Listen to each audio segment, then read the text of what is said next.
dan YouTube KC Champion. Dalam segmen cerita-cerita seram, cerita-cerita seram malam ini adalah sekadar perkongsian sahaja yang teladan kita simpan dan yang syilid jangan dicari.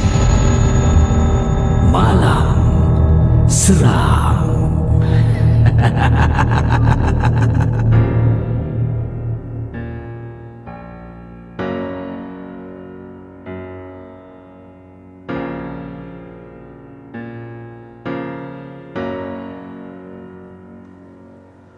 Aku dongengkan cerita kita supaya semua gembira. Mereka tidak tahu sebenarnya mereka ingin tahu sebenarnya. Ku hilang arah, tak tahu kemana perginya jasadku. Lelah ku rasa, ingin ku bahagia tanpa ikatan dunia. Tenangkan aku di sana,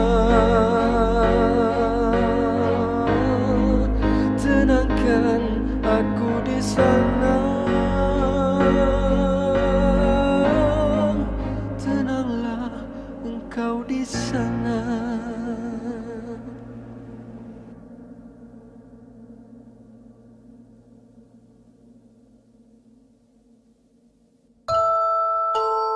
Cerita-cerita seram malam ini adalah sekadar perkongsian sahaja yang teladan kita simpan dan yang syilid jangan dicari.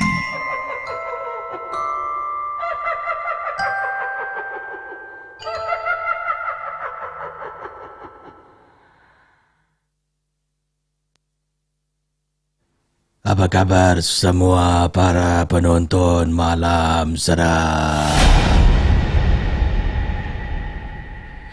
Berjumpa kita sekali lagi saudara para penonton dalam rancangan Horror Talk Show bersama dengan saya Casey selaku pencerita, pengurusi, penghulu rancangan Malam Seram, tempat kita bersembang dengar pengalaman seram. Mungkin ada yang benar-benar berlaku, mungkin ada yang ditukuk tambah, mungkin ada hanya khayalan semata. Jadi apapun, saya harap anda jangan terlalu taksub dan mudah percaya dengan apa yang dikongsi sama. Malam Seram, rancangan perkongsian pengalaman seram tidak akan berjaya tanpa sokongan daripada para penonton. Ya, anda yang sedang menonton secara live ataupun secara upload, dan juga di Spotify, Apple Podcast, di Google Podcast, di Podbean dan sebagainya. Terima kasih kerana sudi menonton dan juga mendengar rancangan Malam Seram. Terima kasih kepada geng Momok Captain, geng Momok Sarjan yang sudi melanggani konten berbayar Malam Seram. Terima kasih saya ucapkan pada semua. Terima kasih juga kepada moderator-moderator yang bertugas. Dan malam ni seperti biasa, rancangan 1 jam Malam Seram setiap hari Sabtu dibawakan khas untuk anda, ditaja oleh hashtag Tim Mirza Fai. Jadi saya nak ucapkan terima kasih. Alhamdulillah dah pun setahun Mirza dan Fai menjadi penaja Malam Seram, dan mereka akan terus sambung lagi setahun untuk menjadi penaja rancangan ini.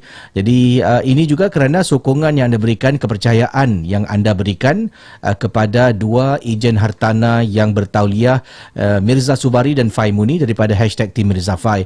Dan saya dikabarkan pada 2 minggu lepas Mirza Subari dan juga Fai Muni sebenarnya sedang mencari ejen-ejen hartanah yang mungkin baru lulus ujian kan, ujian mendapat lesen sebagai ejen hartanah ni boleh join Tim Mirza Fai, sebab mereka sedang nak kembangkan lagi sayap lagi mungkin 3-4 orang untuk bersama-sama dengan kumpulan ini. Alhamdulillah kerana khidmat yang diberikan oleh Mirza Fai ini memuaskanlah pelanggan-pelanggan yang telah pun mendapatkan khidmat mereka. Jadi KC nak ucapkan terima kasih. Kalau yang berminat untuk sebarang masalah jual beli hartanah, anda ingatlah Mirza Subari dan Fai Muni, hashtag Tim Mirza Mirza Fai. Anda boleh telefon Mirza Subari 83832145. Itu betul 83832145 ataupun Fai Muni di 83338555. Itu talian untuk Fai Muni 83338555. Dan kita akan mulakan kejap lagi. Kita nak tanyalah kalau mungkin ada nak jual hartanah di Singapura khususnya, bagaimana antara tip yang Fai boleh kongsi dengan anda untuk naikkan sedikit harga. Kadang-kadang kan harga rumah sebelah-sebelah ni, awak dengan jiran awak jual rumah tapi jiran boleh markup harga tinggi. Kenapa agaknya? Padahal tingkat sama, ya, alamat sama, cuma lain rumah aja. Jadi nanti Fai akan berkongsi tip untuk menaikkan sedikit harga rumah anda supaya lebih dapat saingan yang baik lah daripada anda dan juga jiran-jiran yang lain. Baik, mulakan kisah yang pertama pada tengah malam ini. Semalam saya cerita pasal Cik Kak kan. Hari ini banyak orang kirim email. Antaranya seorang ayah yang berkongsi pengalaman seram, yang mana kata beliau, saya sebenarnya tak tahu Kisi. Dalam rumah saya pada waktu itulah, sekarang dah ada okey lah ada Cik Kak ataupun Pontianak yang duduk dalam rumah ni. Kita ikuti kisah penuh dalam Malam Seram. Cerita-cerita seram malam ini adalah sekadar perkongsian sahaja yang teladan kita simpan dan yang syilid jangan dicari.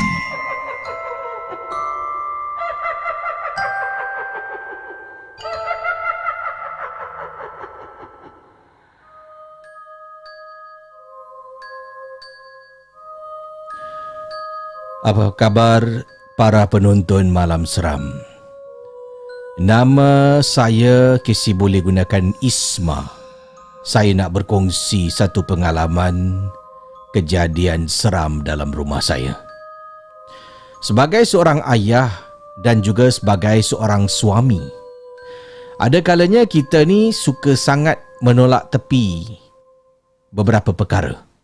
Antaranya aduan-aduan yang dibuat datang daripada anak mahupun datang daripada isteri kita. Kadang-kadang kita ni terlalu penat balik kerja dan tiba-tiba anak dengan isteri mengadu. Secara logik dan natural kita akan cakap, dah lah, tak ada apa-apa lah, jangan fikir bukan-bukan lah, cuba jangan fikir bukan-bukan. Awak tak fikir dia tak berlaku pun. Banyaklah benda yang kita akan cuba cari jalan untuk isteri atau anak-anak kita supaya tidak lagi terus buat aduan tentang apa jua yang berlaku. I'm guilty of it, kata beliau. Saya ni rasa bersalah bila bab kisah ini. Isteri saya ada pernah beritahu saya beberapa kali. Pada mulanya dia beritahu secara secara beralas. Dia kata, Abang kalau ada masa, abang panggillah sesiapa yang abang kenal yang pandai dalam hal-hal abang tahulah tengok-tengokkan rumah ni bang Yelah nanti abang buat. Saya yelah punya yelah, tapi tak buat-buat pun Kesi. Yang saya buat adalah buat bodoh. Langsung tak layan permintaan isteri bila cakap macam tu kan Kesi. Jadi saudara para penonton Malam Seram, isteri saya beritahu saya tentang hal ini bukan sekali, malah dah beberapa kali Kesi. Dah beberapa kali dah. Cuma lazimnya saya akan cakap, tak ada apa-apalah, awak ni fikir sangat, tak ada apa-apa. Kalau ada apa-apa mesti saya rasa. Sehinggakan anak saya, isteri saya gunakan anak saya. Anak saya pun pernah cakap dekat saya, ni mesti ibu yang cakap lah ni. Awak jangan ajarlah anak awak cakap bukan-bukan ni. Kesi sehinggalah satu perkara berlaku, yang mana isteri saya dah tak boleh tahan lagi.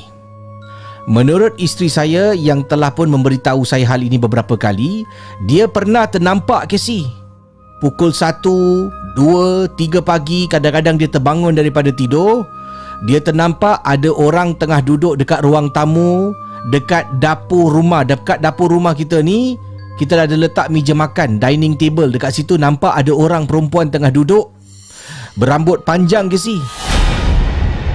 Isteri pernah nampak beberapa kali. Malah anak saya pun pernah nampak dan beritahu pada isteri. Dan isteri cuba beritahu saya ni macam ambil indah tak indah je. Sehinggalah Casey, sehinggalah anak saya jatuh sakit. Mula-mula ingatkan demam biasa Casey. Bawa jumpa doktor periksa suhu badan tinggi 39, hampir 39 darjah Celsius. Doktor kasih ubat. Doktor kata berehat, banyak minum air, dan ikut makan ubat ni, antibiotik sampai habis. Ya, kata doktor. Dan kemudian doktor kasih ubat lain lah. Kalau temperaturenya naik lebih tinggi, yang pertama kasih ubat ni, kemudian kasih ubat yang kedua. Jadi anak saya ni pada mulanya dikategorikan sebagai demam panas. Isteri saya tahu. Cuma bila dia beritahu saya, kan doktor dah cakap ni demam panas. Kenapa dengan awak ni? Jadi Casey, demam anak saya daripada 1, 2, 3 masuk hari yang keempat, demam masih tak reda, masih tinggi. Isteri cakap dengan saya, "Bang, abang panggil lah bang, ustaz ke mana-mana orang yang mahir bang. Tolonglah bang. Dah 4 hari bang, badan anak kita 38 darjah Celsius bang." Baru saya bertindak Casey. Selepas 4 hari anak saya demam, suhu badan tak turun, something's not right. Jadi panggillah pakar datang, seorang ustaz. Kalau tak silap nama dia Ustaz Taufik yang datang ke rumah. Ini kawan saya punya kenalan. Datang, dia tengokkan anak saya, dia pegang dahi anak saya. Dia kata, panas badan awak, anak awak ni." Kemudian ustaz tu pun mula baca. Anak saya dekat atas katil tengah baring.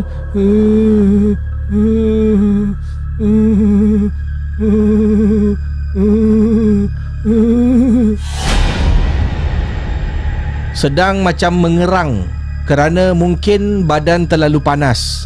Ustaz datang, ustaz baca. Kemudian anak saya ni bila ustaz tanya, Ashrik, ni ustaz nak tanya. Ustaz tahu Ashrik tengah sakit, tengah demam, tapi boleh tak Ashrik tunjuk ustaz? Dia duduk dekat mana Ashrik? Anak saya angkat tangan ke si? Angkat tangan, dia tunjuk. Dia tunjuk bilik sebelah. Ustaz toleh, ustaz tengok dekat pintu ke? Anak geleng kepala. Ustaz tanya lagi, dekat mana? Dia tunjuk lagi. Dekat bilik sana. Dia angguk kepala depan mata saya dengan isteri ke si? Ustaz pun bangun. Sebelum ustaz sampai dekat sana, saya dah meremang bulu roma. Bayangkan, saya dengan isteri tiba-tiba kami berdua serentak gosok-gosok tangan sebab bulu roma meremang. Ustaz ni belum sampai depan pintu bilik. Dia baru dekat pintu bilik yang mana anak saya tengah baring. Dia belum masuk bilik sebelah. Dia berdiri depan pintu bilik yang mana anak tengah baring ni. Ustaz diam dan mula baca. Baca, ustaz jalan sikit. Baca lagi, jalan sikit. Kemudian ustaz berhenti, ustaz tengok saya dengan isteri. Ustaz tanya, "Kamu tahu tak kenapa saya jalan sikit baca? Kenapa ustaz?" Benda ni halang saya. Saya tadi tak boleh bergerak, kata ustaz. Saya baca sikit. Boleh kurang dia punya kuasa, saya jalan lagi depan. Sampai depan pintu Casey, ustaz baca. Kata anak saya, benda tu dekat bilik ni lah, yang mana ustaz tengah tengok dalam bilik tu. Casey, ustaz selepas baca sepotong ayat, ustaz keluar. Ustaz kata tak boleh, panas. Nanti saya cuba lagi Ustaz masuk lagi bilik tu, baca lagi. Baca. Nampak tau ustaz terpegang tangan dia. Ustaz keluar. Ustaz tengok tangan dia ada bekas cakaran Casey. Cakaran 3 kuku. Panjang Casey. Daripada siku sampailah ke pergelangan tangan. Astaghfirullah Ustaz, kenapa ni? Tak ada apa-apa. Kita jangan mengaku kalah. Ya, awak tunggu sini tengokkan anak awak. Dia masuk lagi, Ustaz tu masuk lagi, baca lagi. Baca. Boleh nampak Ustaz tu kali ni nak keluar, dia tolak badan dia ke depan. Ya Allah Kisi, malam tu ingatkan Ustaz datang sekejap, makan masa yang lama sangat. Sebab benda tu berdegil.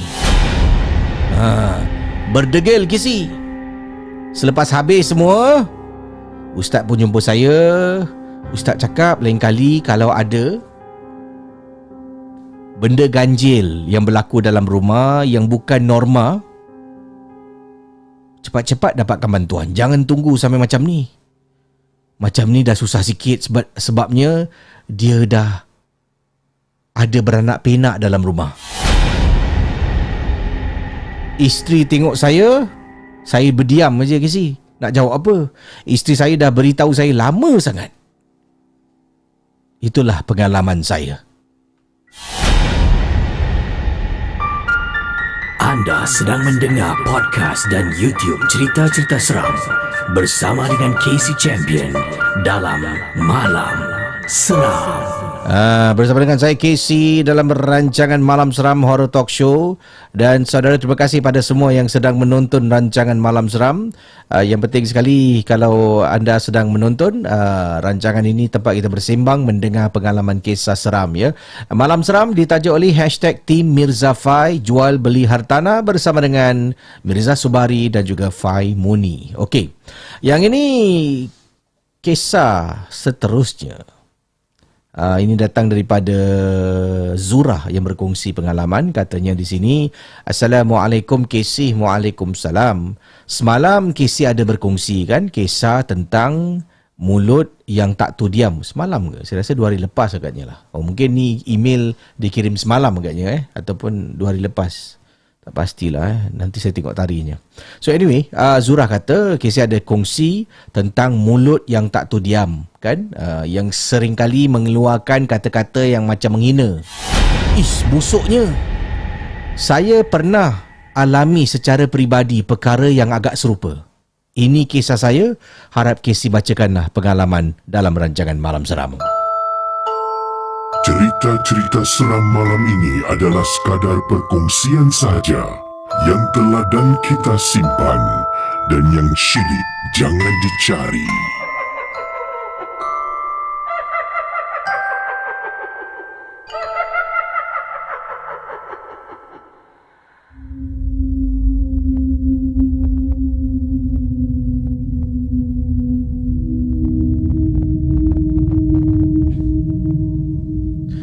Zura berkongsi satu kejadian. Ini saya pernah bercuti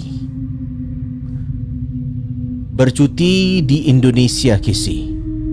Dipendekkan cerita, saya dengan suami pada waktu tu, kami bercuti 2 orang je, belum ada zuriat. So suami saya ni dia geng makan. Dia lebih adventurous dari saya. Warung-warung tepi jalan dia bedal. Tak kisah Casey. Saya tak boleh. Bukan penggeli, tapi saya takut saya kena cerit berit. Sebab saya pernah terkena. Jadi saya dah serit nak terkena perkara yang sama lagi. Jadi suami saya ni ajaklah pergi makan. Tengah jalan, kemudian nak pergi makan dekat sebuah restoran ni di Indonesia. So daripada bilik hotel, kita hanya perlu jalan kaki. Sebab kalau naik taksi ni terpaksa pusing satu pusingan yang jauh. Walaupun bangunan dia bersebelahan dan tidak jauh, oleh kerana the flow of traffic, pergerakan lalu lintas tu, tidak ada laluan yang terus direct daripada hotel pergi ke tempat yang nak makan ni. Jadi taksi tu kena pusing jauh. Dekat hujung ada satu roundabout, kena patah balik. Jalan kaki sudahlah. Bila jalan kaki nak pergi nak menuju ke arah restoran kita nak makan malam ni, tengah jalan suami saya ternampak ada warung tepi jalan. Jadi suami saya pun bergerak ke warung tu nak tengok apa yang dia jual. So suami saya ni juga orang dia adalah seorang yang pemurah kisi. Dia cakap dengan saya, yang pergi warung tu sekejap boleh tak? Abang, kita kan nak makan. Nak pergi apa warung lagi? Suami cakap, tak ada yang. Awak tengok warung tu, dia tengah dokong anak satu, anak dia tengah duduk satu, tapi tak ada pelanggan pun. Kesian pula abang. Kata suami saya, tak apalah abang beli something, abang bungkus sajalah.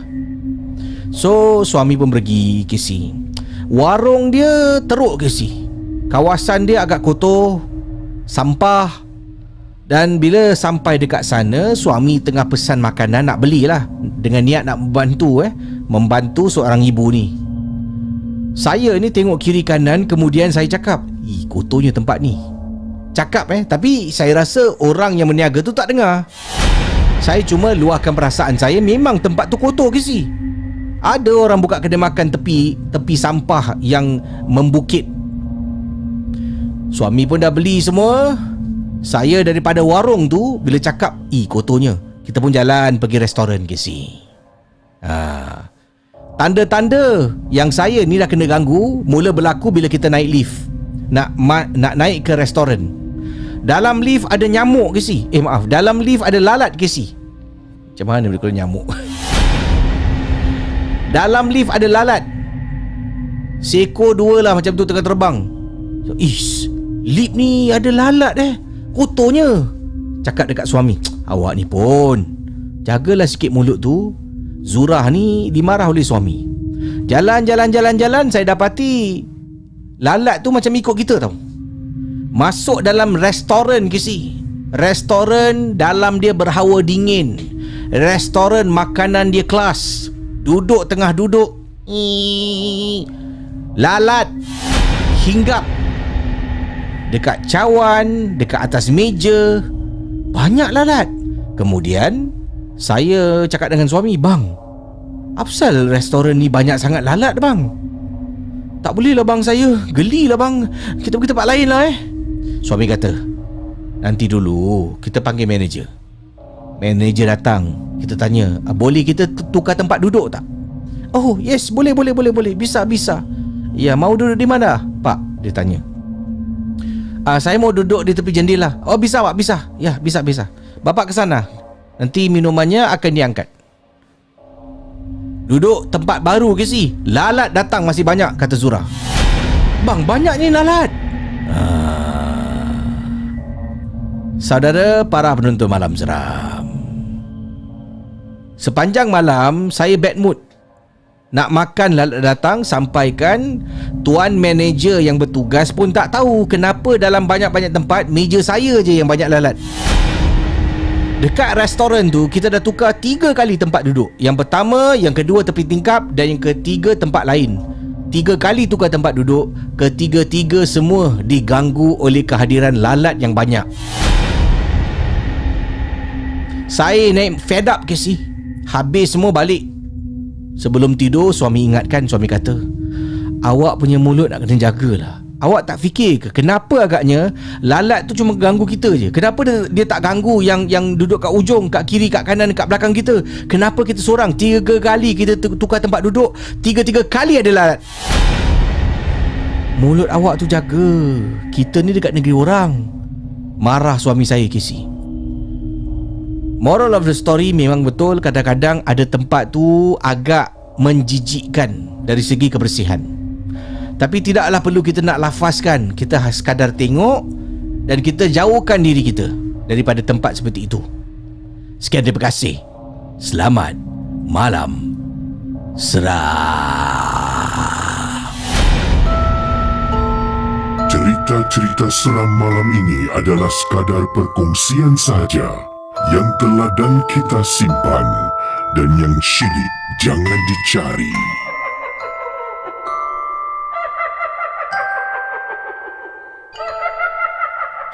Itu kisah dari Zura yang mana Zura dia diganggu dengan kehadiran lalat. Dia naik lift ada lalat, jalan dekat koridor ada lalat. Okey, nak makan tengah duduk ya, tengah duduk nak tengok makanan apa nak dipesan ni, ada lalat. Kemungkinan, Wallahualam, tapi kemungkinan kata suami, mungkin mulut isteri yang tak tahu diam. Ya, mulut dia terlalu sangat tak ada number lock lah. Senang dia bercakap, busuknya tempat ni, ya Allah, gelinya aku.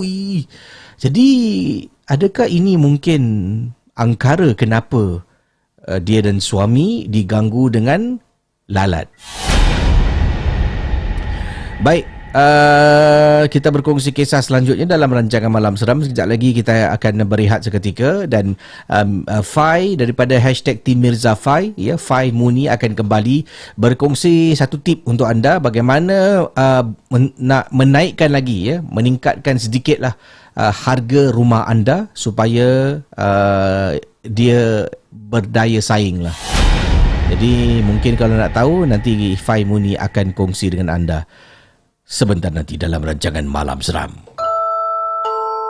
Cerita-cerita seram malam ini adalah sekadar perkongsian saja yang teladan kita simpan dan yang syilid jangan dicari.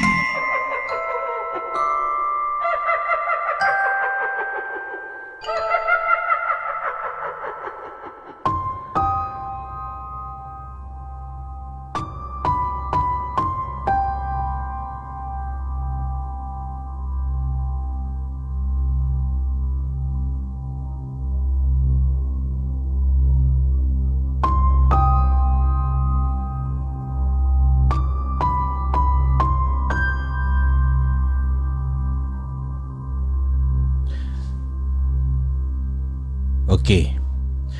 Kiriman email berikut ini. Assalamualaikum KC. Waalaikumsalam warahmatullahi wabarakatuh.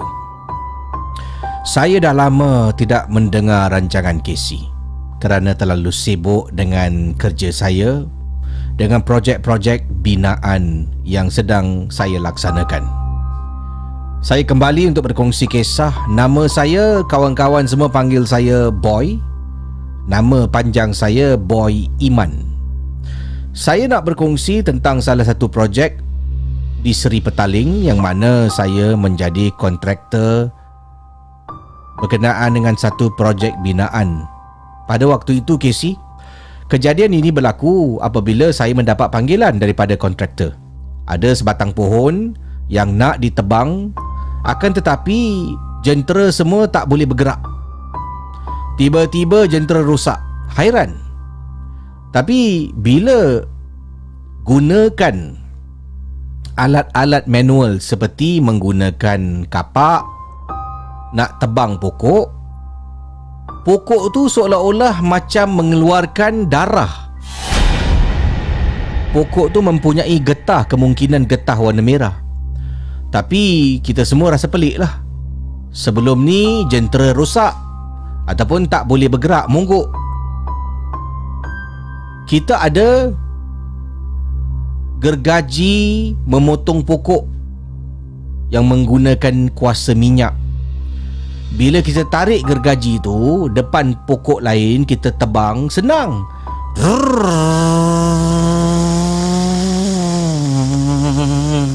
Senang nak potong. Gergaji yang sama kita bawa dan kita cuba hidupkan depan pokok yang nak kita tebang. Tak boleh, Kesi. Tak boleh. Sebelum pokok ni ditebang, pokok ni sebenarnya dijadikan tempat sembayang. Ada berhala yang diletakkan dan juga ada pondok merah kecil yang diletakkan dekat pokok ini. Jadi para kontraktor saya ni saya arahkan untuk bawa barang-barang tu dan pindahkan ke tempat lain. Saya tak buang, Kesi. Sebab kita juga harus hormati agama orang lain. Saya kata barang-barang ni semua, berhala ni semua jangan buang, jangan pecah, hapuskan. Kita letak tepi, kita cari tempat lain untuk kita tempatkan dia di tempat baru. Dan waktu itulah malam berikutnya bila pokok tu nak ditebang, nak ditumbangkan atas projek pembinaan rumah, jentera rosak dan projek pembinaan rumah ni terbengkalai. Malah orang-orang datang dekat saya bising, katanya mana projek tak siap. Sebenarnya bukan projek tak siap, tapi ada benda yang membuat projek ini sangkap. Pokok ni memang terkenal ke si. Oleh kerana itu, projek terbengkalai. Saya terpaksa mencari jalan lain bagaimana nak membina projek-projek perumahan yang sedang dalam proses dibina. Sehingga hari ini pokok ni masih ada. Masih ada. Kalau Casey datang dekat projek pembinaan rumah ni, Casey boleh nampak pokok ni. Dia besar dan tinggi dengan banyak daun-daun yang lebat. Pokok lain semua dah ditebang, dia satu je yang masih berdiri tegak dan megah. Nanti saya akan ceritakan pengalaman-pengalaman saya yang lain, kata Boy Iman. Selepas projek rumah tu, ada rumah yang dah dinaikkan. Bila saya datang kadang-kadang pada waktu malam untuk melihat projek perumahan ni, ada benda-benda pelik menakutkan pernah berlaku. InsyaAllah kita berkongsi lagi di lain kesempatan.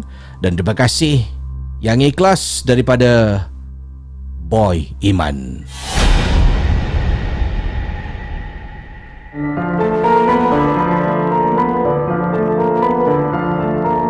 Malam Seram adalah sebuah podcast dan YouTube cerita-cerita seram yang disampaikan oleh Casey Champion.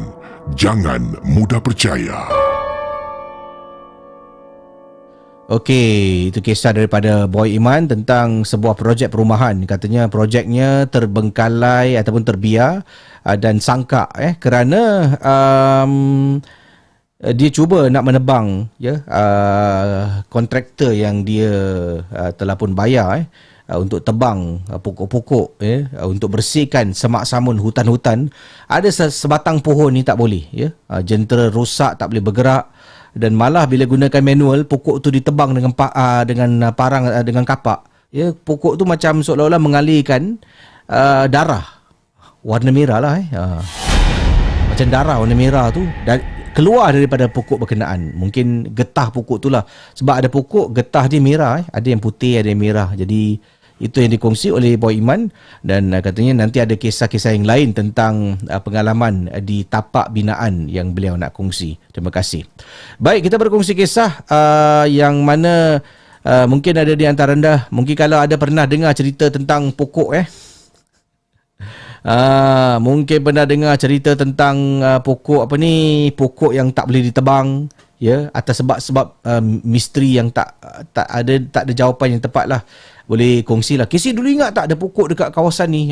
Jadi boleh tinggalkan komen dalam rancangan Malam Seram yang dibawakan khas untuk anda oleh #Team Mirza Fai. Jangan lupa untuk hubungi Fai Muni di 8333-8555 ataupun Mirza Subari di 8383-2145. Selepas ini Casey kembali bersama dengan penaja kita untuk memberikan sedikit pesanan. Fai akan berkongsi satu tip bagaimana nak naikkan sedikit harga rumah anda supaya anda dapat jual dengan harga yang baik. Jadi kita akan bersama dengan Mirza Fai sebentar nanti. Anda tunggu, jangan ke mana-mana, bertemankan saya Casey dalam rancangan Malam Seram.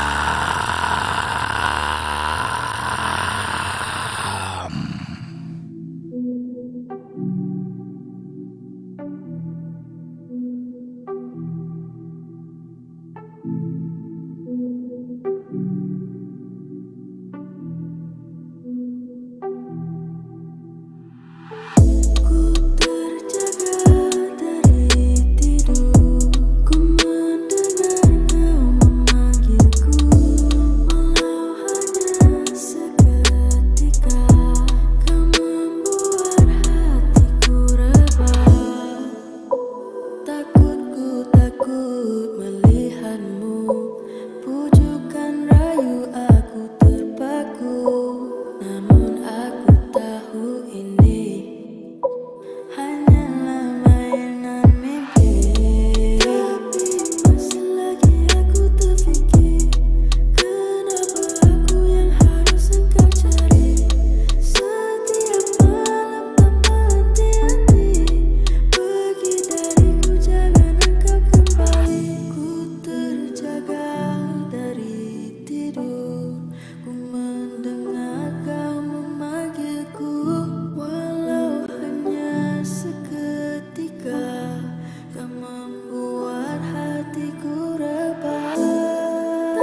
Cerita-cerita seram malam ini adalah sekadar perkongsian sahaja yang telah dan kita simpan, dan yang syilid jangan dicari.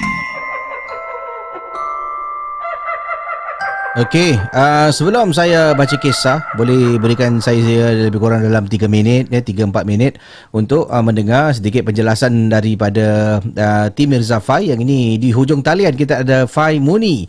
Selamat malam kepada Fai, dan mungkin Fai boleh kongsi dengan para penonton Malam Seram yang ada rumah ni kan, mereka nak jual rumah. Apakah tip yang boleh anda beritahu daripada pengalaman yang lebih daripada 10 tahun jual beli hartanah? Tip untuk membantulah menaikkan sedikit harga rumah tu. Bagaimana?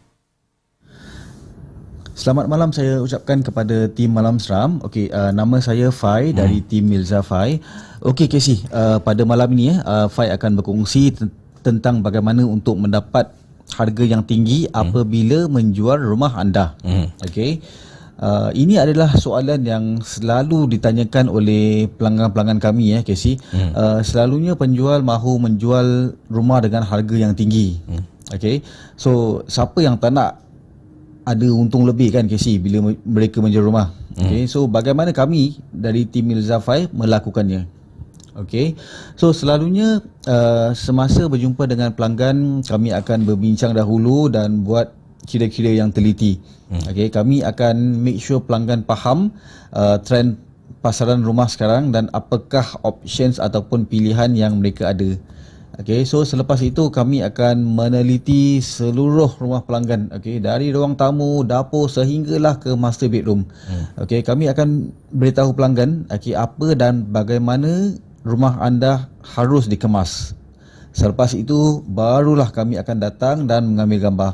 Okey, gambar rumah anda akan selepas itu Casey dihantar ke professional editor untuk dicantikkan lagi Okey, kami sangat percaya gambar rumah yang cantik akan memancing pembeli untuk datang melihat dan offer harga yang tinggi. Okey. Ada rumah yang kami jual yang pembeli tidak langsung melihat rumah itu Casey. Okey, dengan melihat gambar saja mereka sudah tertarik, okey, dan terus make an offer. Okey. So itulah how powerful a good picture is. Okey. Kami juga akan beritahu pelanggan bilakah masa yang sesuai untuk menjual rumah anda. Okey, kami akan meneliti sekitaran kawasan rumah anda dan kami akan check out who are the other competitors. Okey. Selain dari itu, kami juga akan meneliti berapa harga untuk pasakan rumah anda. Okey. Satu contoh yang Fai boleh berikan, okey, 2 minggu lepas kami telah berjaya menjual satu rumah 4 bilik di blok 281 Choa Chu Kang. Okey. Kami menjual rumah ini Casey pada harga 388,000 Casey. Oh. Okey, even owner pun tak sangka rumah mereka dapat dijual pada harga 388,000. Okey. Valuation rumah itu cuma 373,000. Okey, itu bermakna kami telah berjaya menjual rumah itu dengan harga 15,000 above valuation. Okey. Okey Casey, lagi satu contoh yang Fai boleh berikan adalah di blok 546 Woodlands Okey, kami berjaya menjual rumah 5 bilik ini pada harga 450,000. Okey. Rumah ini pun sama juga. Okey, kami menjual rumah ini pada harga 15,000 above valuation. Okey. So bagi pendengar Malam Seram yang sedang mendengar rancangan KC ini okey, sekarang adalah masa yang baik untuk mengaup keuntungan lebih apabila menjual rumah. Okey, kerana ada segelintir kawasan-kawasan yang tengah hot dan in demand, okey, yang boleh mendapat harga jualan yang lebih tinggi dari biasa. Okey. So itu saja yang saya nak sampaikan pada malam ni Casey. Jikalau ada apa-apa soalan senang ataupun susah, okey, bolehlah anda menghubungi kami Mirza ataupun Fai, okey, di talian yang akan diberikan oleh Casey. Okey, jangan malu, jangan segan, insya-Allah kami akan membantu. Okey, terima kasih kerana mendengar Malam Seram bersama Casey. Semoga kita berjumpa lagi. Terima kasih Fai, satu perkongsian tip yang baik sebenarnya. Kalau anda nak jual beli hartanah ataupun nak jual rumah anda ni, harga nak naik sikit, kena buatlah tip yang disebutkan oleh Fai Muni awal tadi. Kita kembali bersama dengan rancangan 1 jam yang dibawakan khas untuk anda oleh #Team Mirza Fai. Kisah ini dengan tajuk dia, satu perkataan dia, penanggal. Cerita-cerita seram malam ini adalah sekadar perkongsian sahaja yang teladan kita simpan dan yang syilid jangan dicari.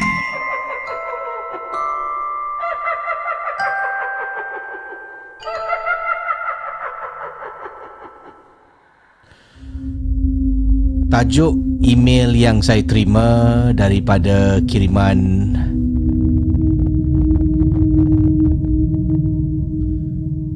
Berada Is, berkongsi pengalaman seram. Penanggal. Saya pernah ternampak makhluk penanggal sekali dalam hidup saya.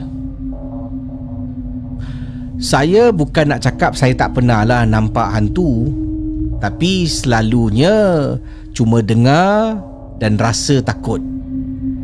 Kalau nampak secara dua mata depan saya ni memang tak pernah Kalau boleh tak nak lah. Tapi apakan daya kan, ada kalanya perkara ini di luar kawalan kita. Jadi kata beliau, pengalaman seram ini berlaku ketika saya sedang menjalani perkhidmatan negara. Kami tengah ada route march, Casey. Waktu tu route march ini diadakan dekat kawasan yang Casey pernah pergi, dekat kawasan Jalan Bahtera di Serimbun, Casey. Kita ada route march yang dijalankan pada waktu malam. Saya adalah yang terakhir dalam platoon yang sedang buat route march. Tengah jalan dengan kita punya full load field pack berat, Casey. Jalan, kemudian saya terdengar dekat belakang macam ada orang jalan sama dengan kita. Rasa pelik ke si? Kenapa tiba-tiba dekat belakang macam ada orang? Bukankah aku orang yang terakhir, last person? Saya toleh, sekejap je saya toleh. Waktu tu tengah jalan, kami berada dekat dalam hutan ke si. Semak samun dengan pokok. Jadi tengah jalan ni, saya dengar bunyi macam ada benda bergerak dekat belakang. Bukankah aku orang yang terakhir? Dalam masa saya sedang toleh dekat belakang, tengah nak toleh ni, tiba-tiba meremang ke si belum rumah. Dalam 1-2 saat saya adalah berhenti sekejap. Bila saya sambung toleh, saya nampak kepala orang. Masalahnya kepala tu dekat di kawasan semak samun yang ada pokok, ada dahan. Jadi situ agak banyak sangat dahan pokok, lalang yang tinggi, dan nampak kepala. Jadi saya ingatkan orang ke si. Apabila dia bergerak, cara dia bergerak tu, kepala terbang. Nasib baik bukan kapal terbang Dia kata kepala terbang. Dalam hati saya cakap macam tu.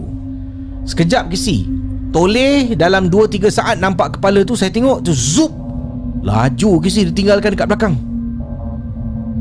Saya ni sejujurnya takut. Rasa macam nak suruh kawan saya yang dekat depan ni ambil alih tempat saya, kita tukar tempat. Tapi tak nak lah Kisi. Nanti banyak soal pula dengan saya punya, yelah, saya punya platoon sarjan yang sedang membawa kita pergi route march pada malam tu. Itulah pengalaman saya pertama kali dalam hidup nampak makhluk penanggal ketika sedang buat route march di Jalan Bahtera. Selamat malam seram.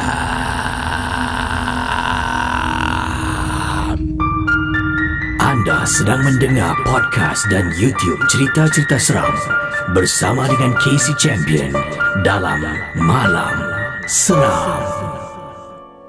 Okey, silakan sekarang saya nak buka talian. Kalau sesiapa yang nak kisi telefon anda, boleh anda kirimkan WhatsApp ya. WhatsApp talian ke talian 8+65 81310287. +65 81310287. Casey, boleh call saya tak? Cerita saya tentang dulu di asrama. Jadi macam itulah, berikan sedikit mungkin tajuk lah cerita anda. Jadi saya akan cuba hubungi anda. Casey, call saya, cerita saya tentang penampakan ataupun duit nenek pernah dicuri toyol, macam itulah. Jadi saya akan cuba. Oh, dah ada satu masuk ni. Katanya, Assalamualaikum Casey, boleh call saya tak? Saya ada kisah tentang kawan di Dobi Asrama. Dobi Asrama Jom kita call sekarang.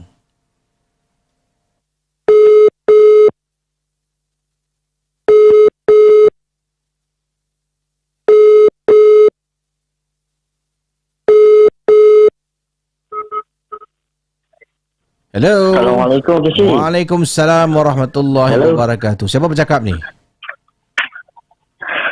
Nama saya Alif, Casey. Alif. Panggilan dari mana, Alif? Melaka. Orang Melaka Jadi anda kata pengalaman ini pengalaman kawan ke pengalaman anda? Ini pengalaman saya sendirilah. Jadi berlaku dekat Dobi Asrama. Silakan, apa yang berlaku? Silakan. Oh, sebentar talian dia terputus. Sedang reconnecting. Harap dapatlah kita bersambung semula ya. Kalau tidak, ini dipanggil the silent breakup. Hello, okey. Dah dapat. Silakan. Tadi terputus talian. Kita mulakan balik. Kan terputus lagi. Ya ampun. Hello? Hello, Ismet? Hello? Hello? Okey, saya cuba call lagi ya. Sekali lagi saya cuba hubungi ya.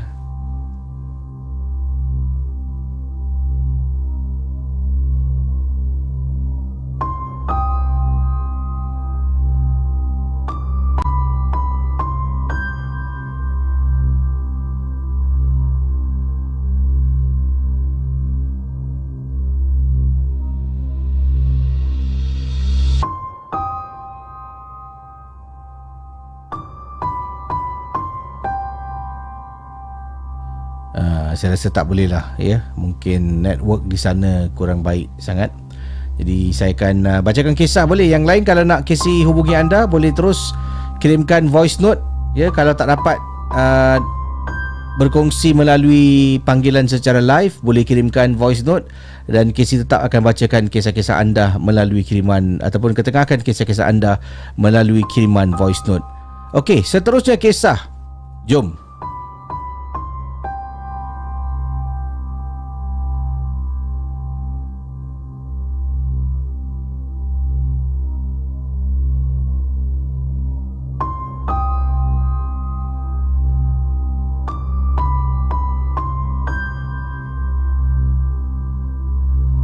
Ini kiriman daripada Yati yang berkongsi kejadian seram berlaku dekat koridor rumah saya, Casey. Ini waktu tu saya ni sedang semangat, baru masuk menengah 1. Jadi esoknya hari Sabtu.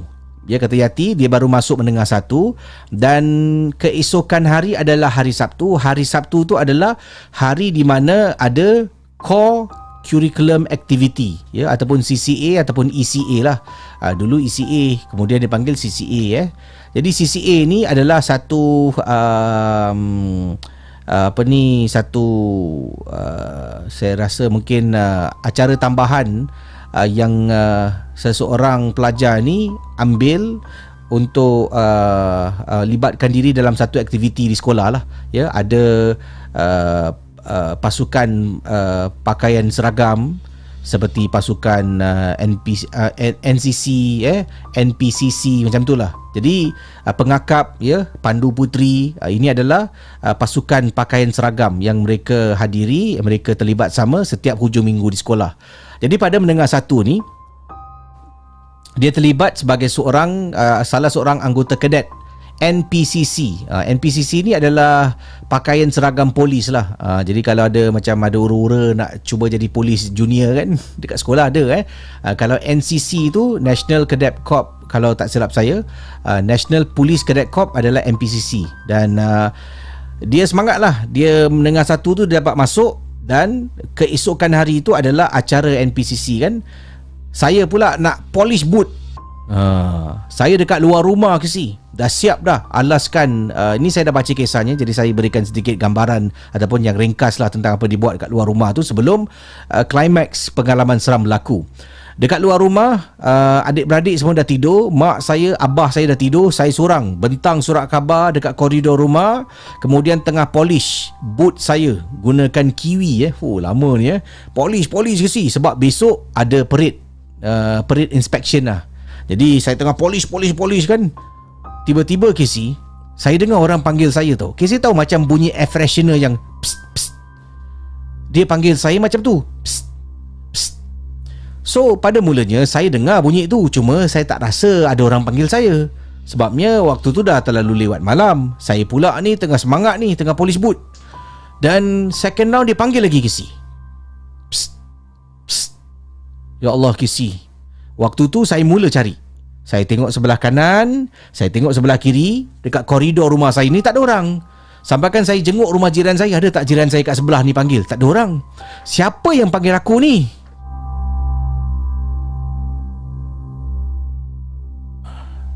Siapa yang panggil beliau? So saya tetap polish kasut, boot saya polish. Betulnya polish sampai berkilat Casey. Dengan kiwi, dengan bros, dengan lilin. Saya polish, pastikan kasut kilat. Kalau tak kilat, nanti boleh kena denda dan boleh dikeluarkan daripada parade yang akan berlaku tidak lama lagi. So saya kenalah semangat ni sebab saya nak naik pangkat, saya nak dapatlah badges yang telah pun dijanjikan. So tengah polish lagi, dia bunyi lagi. And then waktu tu bila kita polish, kita menyangkung ke si. Belakang saya ni adalah tembok dekat koridor rumah kan. So tadi bila saya pandang kiri kanan, saya tak berdiri, masih menyangkung. Akhirnya selepas saya dengar bunyi psst, psst, kali ke-4 atau 5, saya pun berdiri. Saya stretch sikit kan kaki saya stretch kaki, saya stretch belakang. Kemudian saya toleh Casey, betul-betul dekat blok depan rumah saya ni ada satu pokok. Pokok dia besar Casey. Saya tengok dekat pokok ni, saya cuma nampak ada bentuk orang dekat pokok tu tengah berpaut dekat dahan dan tengah tengok saya.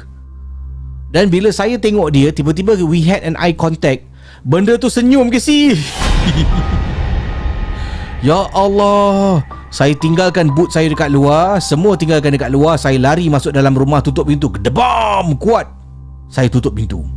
Ketakutan ke si? Mana nak fikir sekarang tentang makhluk dekat luar tu dan boot saya yang belum habis polish. Terpaksalah saya kejutkan mak saya. Mak bangun. Ada apa ni? Mak temankan orang kejap boleh tak? Temankan sekejap. Takutlah mak, kata saya dekat mak saya. Mak saya tahu yang saya ni jenis penakut. Saya keluar nak ambil barang. Mak saya cakap, kau ni belum tidur lagi? Dah pukul berapa ni? Mak kejap mak, nak ambil boot dekat luar mak. Boot dengan barang-barang kat luar tadi tertinggal mak. Saya keluar, mak saya tengah berdiri dekat pintu. Saya tengah angkat ni, boot tengah angkat boot, simpan nak tutup kiwi, matikan lilin, nak lipat surat khabar kan. Tengah buat tu semua, mak saya yang sedang berdiri dekat depan pintu. Tiba-tiba Casey, saya dengar dia Auzubillahi minasyaitanir bismillahirrahmanirrahim. Allahu la ilaha illallah wal hayyul qayyum la ta'khudhuhu sinatun. Tengah baca ayat kursi. Maknanya mak saya dah nampak something. Saya pun angkat, mak tumpang. Jadi bila saya dah angkat barang nak masuk, mak saya tengah berdiri dekat pintu tengah baca. Mak saya angkat tangan, suruh tunggu. Habis baca, masuk cepat. Masuk, tutup pintu, mak saya baca lagi. Saya letak barang-barang saya dekat surat khabar dalam rumah. Saya sambung polish. Tengok takut macam mana pun kewibawaan seorang kadet NPCC tu patut ditonjolkan Takut macam mana, masuk balik dalam rumah tetap dia polish boot dia. Anda sedang mendengar podcast dan YouTube cerita-cerita seram bersama dengan Casey Champion dalam Malam Seram. Okey. Terima kasih kisah tadi ya. Cerita tadi tu saya nak membawa saya pada soalan berikut ini. Saya nak tanya semua yang sedang menonton, tak kisahlah dari Singapura, dari Malaysia pun saya rasa ada kegiatan luar darjah kan, CCA. Jadi apakah kegiatan luar darjah anda ketika di sekolah? Mungkin anda seorang ahli perpustakaan ya, ataupun anda mengambil bahagian dalam club sains. Anda seorang ahli anggota pengakap pandu puteri. Jadi boleh tinggalkan komen. Saya dulu dekat sekolah saya ada dua jawatan. Yang pertama adalah saya pengakap. Ya, dulu betul saya dulu pengakap. Scout on my honor, I promise to do my best. Nampak saya masih ingat lagi sumpah pengakap dululah kan zaman-zaman sekolah menengah. Dan saya juga adalah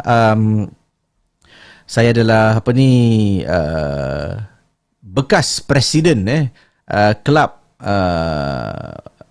kelab Melayu lah, Malay Dance and Literature saya dulu. Jadi saya presiden selama 2 tahun agaknya lah. 2-3 tahun macam tu lah sebelum kawan saya ambil alih ya.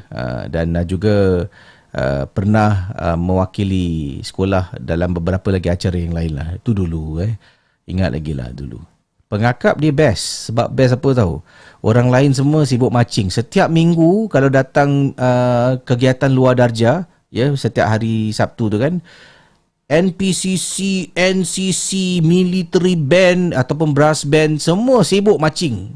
Kita pengakap buat ikat tali, cara nak tie knots, fisherman knot lah, apa what the knot tu yang seronok lah kan. Ya, kita dapat buat banyak benda-benda yang adventurous lah, tapi masing-masing lah kan. Saya tengok kawan-kawan saya MPCC ni dia polish boot, dia punya boot punya kilat saya tak boleh buat lah tadi nampak walaupun dia dah rasa seram kan, dekat luar tu orang psst, psst, psst. Dia nampak makhluk tu dekat dekat pokok. Dia boleh panggil mak dia untuk keluar temankan ambil barang-barang. Masuk dalam rumah dia sambung polish. Anda sedang mendengar podcast dan YouTube cerita-cerita seram bersama dengan Casey Champion dalam Malam Seram. But anyway, sebelum tu saya memang dulu saya antara kumpulan pasukan seragam ni yang saya paling respect adalah brass band ya, sekolah punya brass band, sebab mereka berlatih selain daripada marching kena pegang trombon, trumpet, sambil tu kena buat marching. Jadi setiap kali kalau di sekolah ada speech day kan, boleh lihatlah kecekapan kumpulan sekolah punya military band ni.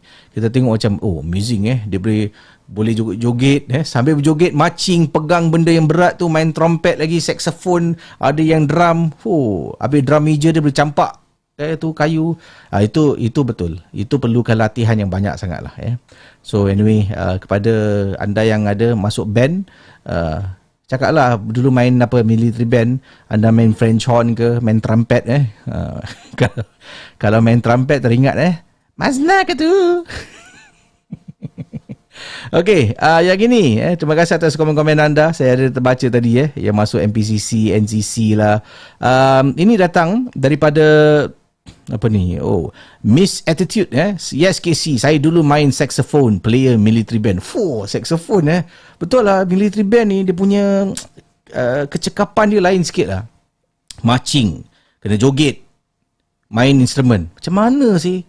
Tak lari ke brain nak buat benda, banyak benda tau. Lepas tu nak ingat lagi lagu dia macam mana kan, kena ingat all the notes bila giliran anda. Okey, yang ini kiriman ini datang daripada, sebelum saya akhiri, ni ada panggilan telefon yang katanya, Assalamualaikum, Waalaikumsalam, Eka dari Shah Alam ingin menceritakan pengalaman seram ketika menonton live Malam Seram. Pengalaman seram ketika menonton live Malam Seram. Jom.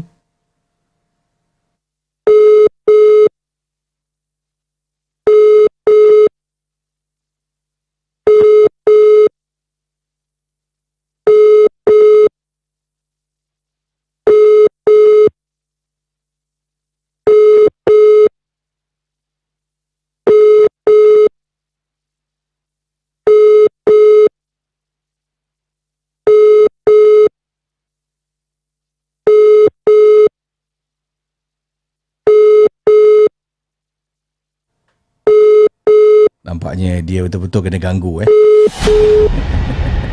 Tak perasan agaknya. Okey, sebelum saya akhiri rancangan 1 jam yang ditajuk oleh #Tim Mirza Fai, saya bacakan satu lagi kisah.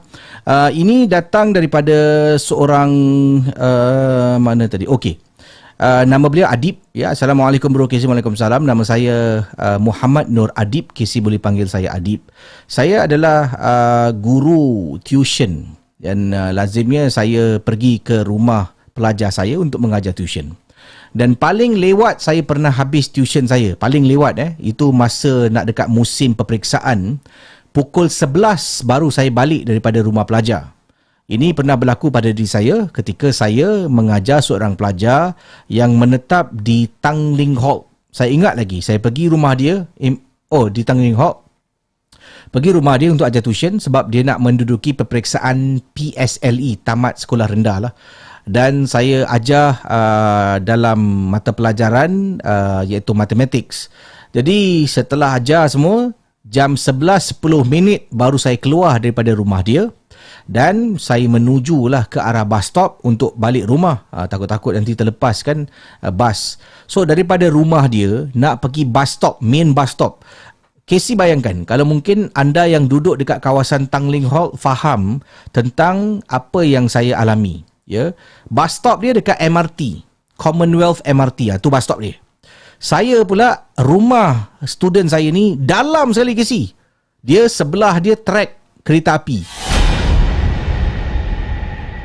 Jauh tu Sebelah track kereta api, saya kena jalan kaki all the way pergi bus stop. Dan saya bila jalan kaki tu, saya akan lalu blok-blok dan dekat situ ada satu longkang besar Casey. Mungkin orang yang duduk dekat Tanglin Halt tahu longkang besar yang saya maksudkan kat sini, kata Adib. Dan inilah kisah saya ketika nak balik, saya lalu dekat longkang tu. Pengalaman dalam rancangan Malam Seram. Jom. Anda sedang mendengar podcast dan YouTube cerita-cerita seram bersama dengan KC Champion dalam Malam Seram.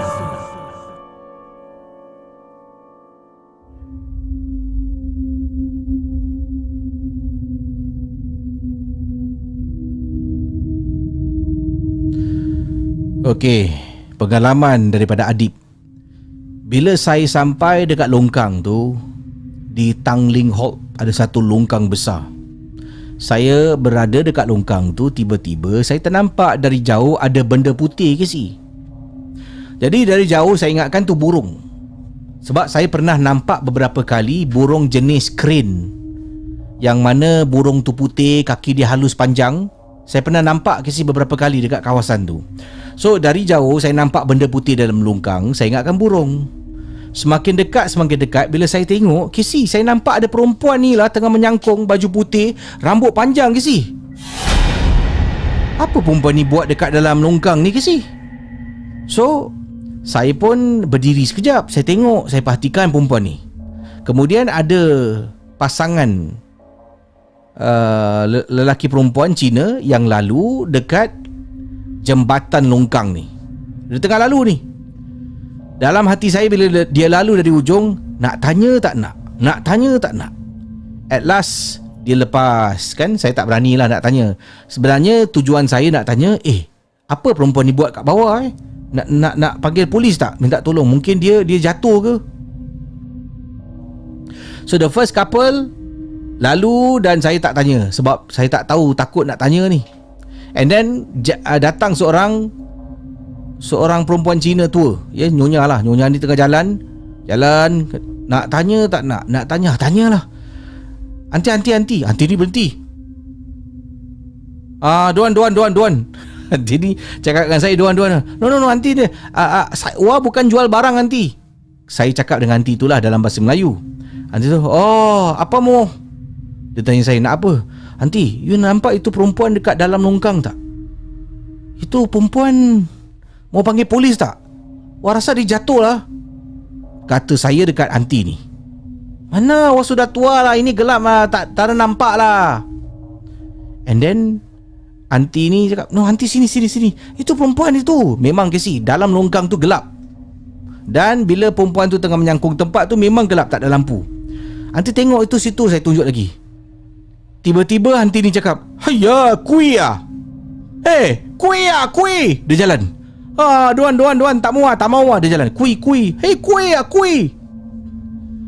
Dalam hati saya pada waktu itu ke tadi, saya ni tak fasih berbahasa Cina pun. Tak faham apa hanti cakap. Hanti ni aku suruh tengok longkang, dia cakap nak beli kuih. Saya pun jalan all the way balik kan. Sampai dekat bus stop, bas saya pun sampai, saya balik.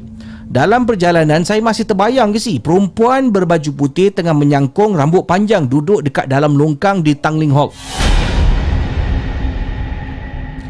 Sampai rumah, saya mandi, bersihkan diri, dan sekarang saya tahulah apa makna kui. Dulu saya tak tahu ke si. Bila hantu cakap kui ah, saya ingatkan dia minta kuih. Padahal hantu tu nampak hantu. Anda sedang mendengar podcast dan YouTube cerita-cerita seram bersama dengan Casey Champion dalam Malam Seram. Itu dia kiriman daripada siapa tadi nama? Adib Adib berkongsi. Beliau ternampak lah perempuan tu duduk, hantu tengok. Mana satu? Itu hantu, itu bawah tu tempat gelap, nampak tak? Itu baju putih tu. Mana itu ah? Haya, kuih ah.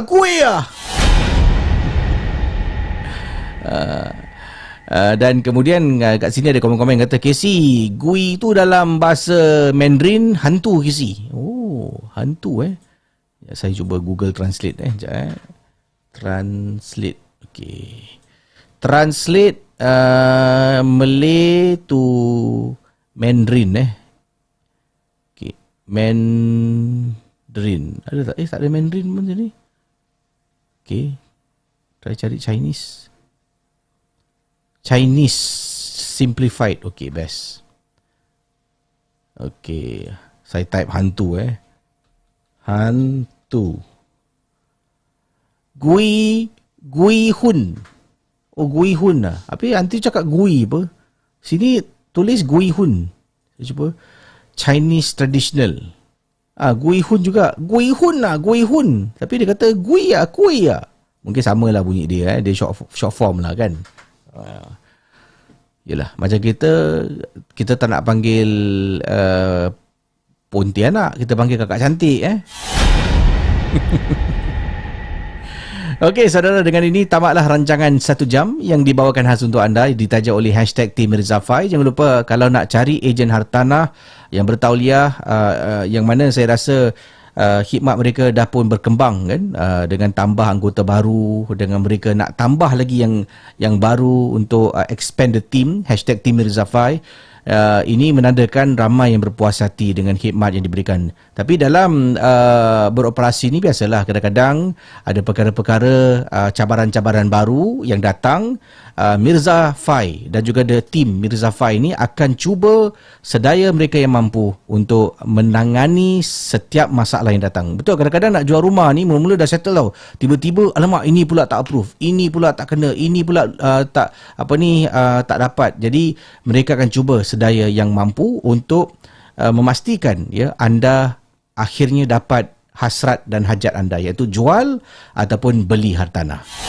8131 8131 pula 8383 2145 832145 itu adalah talian hotline Mirza Subari. 8333 8555 8333 8555 itu adalah hotline untuk Fai Muni. Bersama dengan mereka #Tim Mirza Fai untuk urusan jual beli hartanah. Cerita-cerita seram malam ini adalah sekadar perkongsian sahaja yang teladan kita simpan dan yang syilid jangan dicari.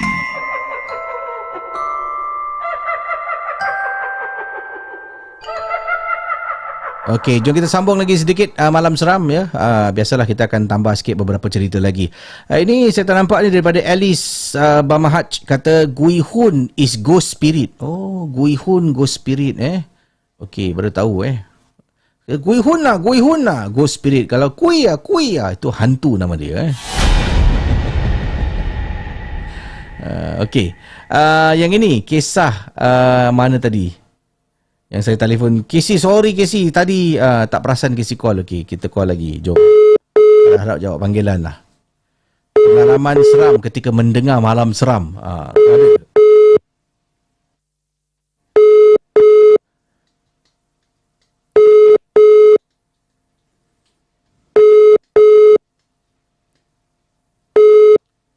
Hello. Hello, selamat tengah malam. Siapa bercakap ni? Nama saya Ika daripada Shalam. Dan Ika kata ada pengalaman yang pernah alami ketika mendengar malam seram Ya. Silakan. Okey, Casey, saya duduk dekat rumah ni seorang je, memang tak ada penyewa lain. Saya memang setiap malam lah memang dengar malam seram. And then ada satu masa tu sambil-sambil saya kemas rumah, sambil dengar malam seram tu, saya dengar mula-mula macam ada orang panggil tau, macam ada orang bagi salam dekat pintu. And then saya pun buka lah pintu. Saya buka pintu, ingat ke macam jiran-jiran datang, sebab kita orang dekat sini macam ada perniagaan kan. So nanti orang ni datang mungkin nak pinjam barang ke apa ke. Okay. So bila saya buka tengok tak ada. Lepas tu saya macam mungkinlah anak-anak jiran nak prank kan. So saya tutup. Bila saya tutup tu saya rasa macam ada something yang lintas masuk, macam ada berangin. So saya macam okay, tak apalah, biarlah. So saya sambung kemas-kemas dapur pun semua. Saya rasa macam ada benda yang macam yang duk melintas dekat belakang. So macam saya kata macam tak apalah, mungkin perasaan kot sebab kan tengah dengar malam seram kan. So saya masuk bilik, saya baring, saya peluk bantal, kiranya saya mengiring lah. Saya menghadap ke dinding. Kiranya belakang saya ni pintu bilik. Tapi saya tak tutup pintu bilik tu, saya buka. Okay. Dekat depan saya ada satu almari yang saya susun koleksi helmet. So dekat helmet tu saya nampak pantulan ada benda hitam, macam lembaga hitam yang datang daripada belakang, macam nak terkam lah, macam tu. Uish. So saya pun macam betul ke? Saya tengok, saya tak pusing belakang, saya tengok je dekat visor helmet tu. Saya tengok tu, bila nampak dia makin dekat tu, saya macam takut sangat, saya pejam mata. Saya pejam mata, saya tak sedar apa jadi. Tapi bila saya tersedar, saya tengok malam seram tu dah habis. Tapi saya sedar dalam keadaan yang macam macam tu, macam sesak nafas sangat-sangat. So start tu saya macam takut-takut jugalah nak tengok malam seram. Kadang-kadang kalau nak tengok tu macam panggil anak-anak jiran, teman ke, tidur kat rumah ke, macam tu. Jadi waktu anda dengar malam seram ni, anda gunakan earphone atau gunakan speaker? Saya memang guna speaker. Patutlah dia diundang Mungkinlah dia macam dengar cerita dia macam seronok lah dia dengar kan. Anda dengar malam seram memang seorang-seorang lah, tak ada kawan lain? Memang selalunya memang seorang. Ish, berani seseorang dalam rumah lagi. Sebab saya memang peminat. Terima kasih banyak ya. Dan terima kasih Ika sudah berkongsi kisah dan selamat malam. Selamat malam. Seram. Anda sedang mendengar podcast dan YouTube cerita-cerita seram bersama dengan Casey Champion dalam Malam Seram. Okey. Kita sambung kisah. Terima kasih pada Ika dan harap tak adalah yang kena ganggu bila menonton malam seram nanti kesian ada yang takut tak nak lah Casey dengar malam seram ni, saya ni. Harap-harap tak adalah terima kasih banyak Ika sudi berkongsi kisah dalam rancangan malam seram. Seterusnya, ini datang daripada Suhana berkongsi satu kejadian seram. Assalamualaikum Casey. Waalaikumsalam. Saya nak berkongsi kisah seram berlaku ini di rumah kawan saya yang menetap di Bedok South. So kata Suhana, saya datang rumah kawan and then saya lipat rumah dia, nak tidur dekat sana lah sampai besok pagi baru balik.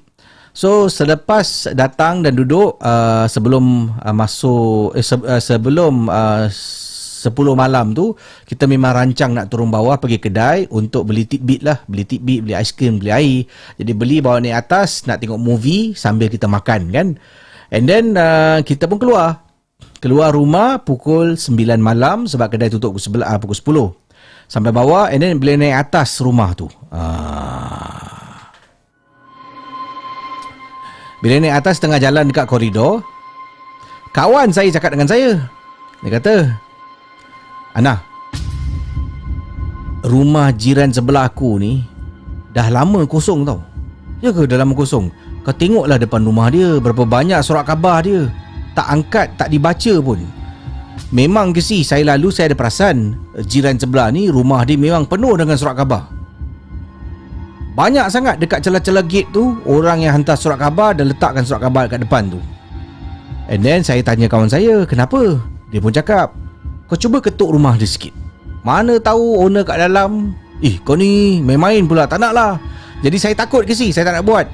Tengah jalan tiba-tiba kawan saya ni bernama Yati. Si Yati ni berhenti. Dia berhenti. Tok tok tok tok tok tok tok. Hei, lari. Dia pun lari dengan saya. Kau ni. Itu adalah perbuatan bodoh. Kan kena bodoh. Bukan saya cakap ni kawan dia cakap. Casey, sebab malam tu saya dengan kawan saya tak boleh tidur Casey. Dan tak boleh senang nak duduk menonton filem seram. Tak boleh senang sebabnya kami diganggu dengan bunyi ketukan dekat tingkap bilik kawan saya.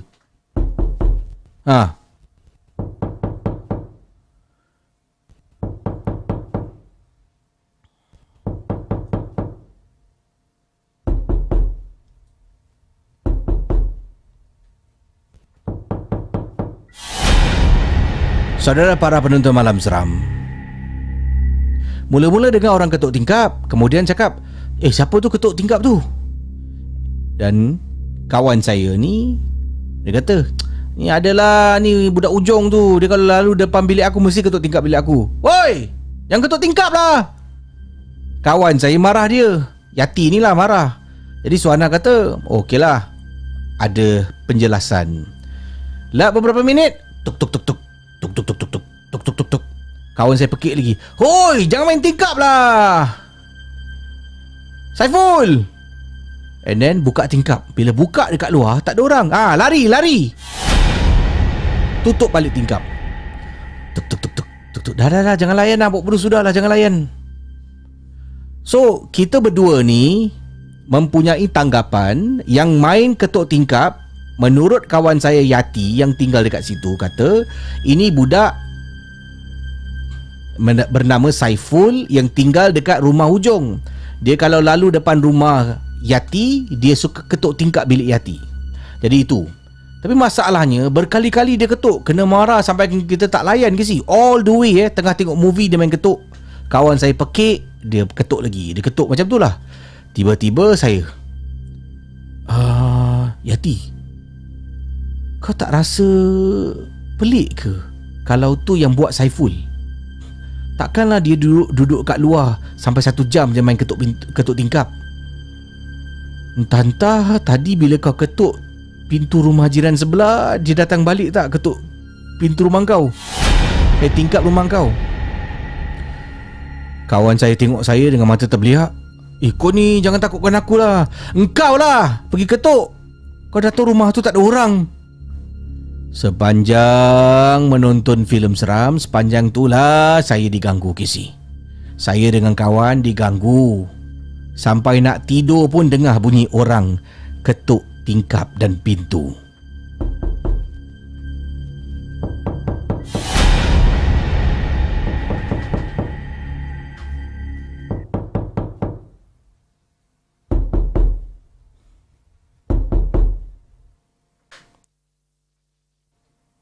Sekarang persoalan dia, siapa yang ketuk tingkap? Tapi mereka berdua lah dia dengan Suhana dan kawan dia Yati ni dah pun ambil keputusan yang main ketuk tingkap adalah budak tinggal rumah hujung, Saiful. Kesian Saiful, tak bersalah Dan ada sambungan kisah dia. Dia kata, kawan saya ni tak nak tanya Saiful. Bila saya kata, kau dah tanya Saiful belum? Tentang ada tak dia ketuk tingkap rumah kau 2-3 hari lalu? Tak perlulah, benda tu dah berlalu pun. Dah lah, tak perlulah, aku tahu dia. Tapi kawan saya tak nak tanya Saiful. Kalaulah bukan Saiful yang ketuk tingkap rumah kawan saya, siapa yang ketuk, Casey? Berkali-kali dia ketuk. Asal buka tingkap, tengok luar tak ada orang. Saya rasa kemungkinan bila Yati dan Suhana buka tingkap untuk tengok luar ada orang tak ada orang, kemungkinan dia ada kat situ. Dia ada, cuma awak tak nampak. Dia dah ketuk. Awak buka tingkap tak nampak, padahal awak depan tingkap ni dia dekat depan tingkap gini.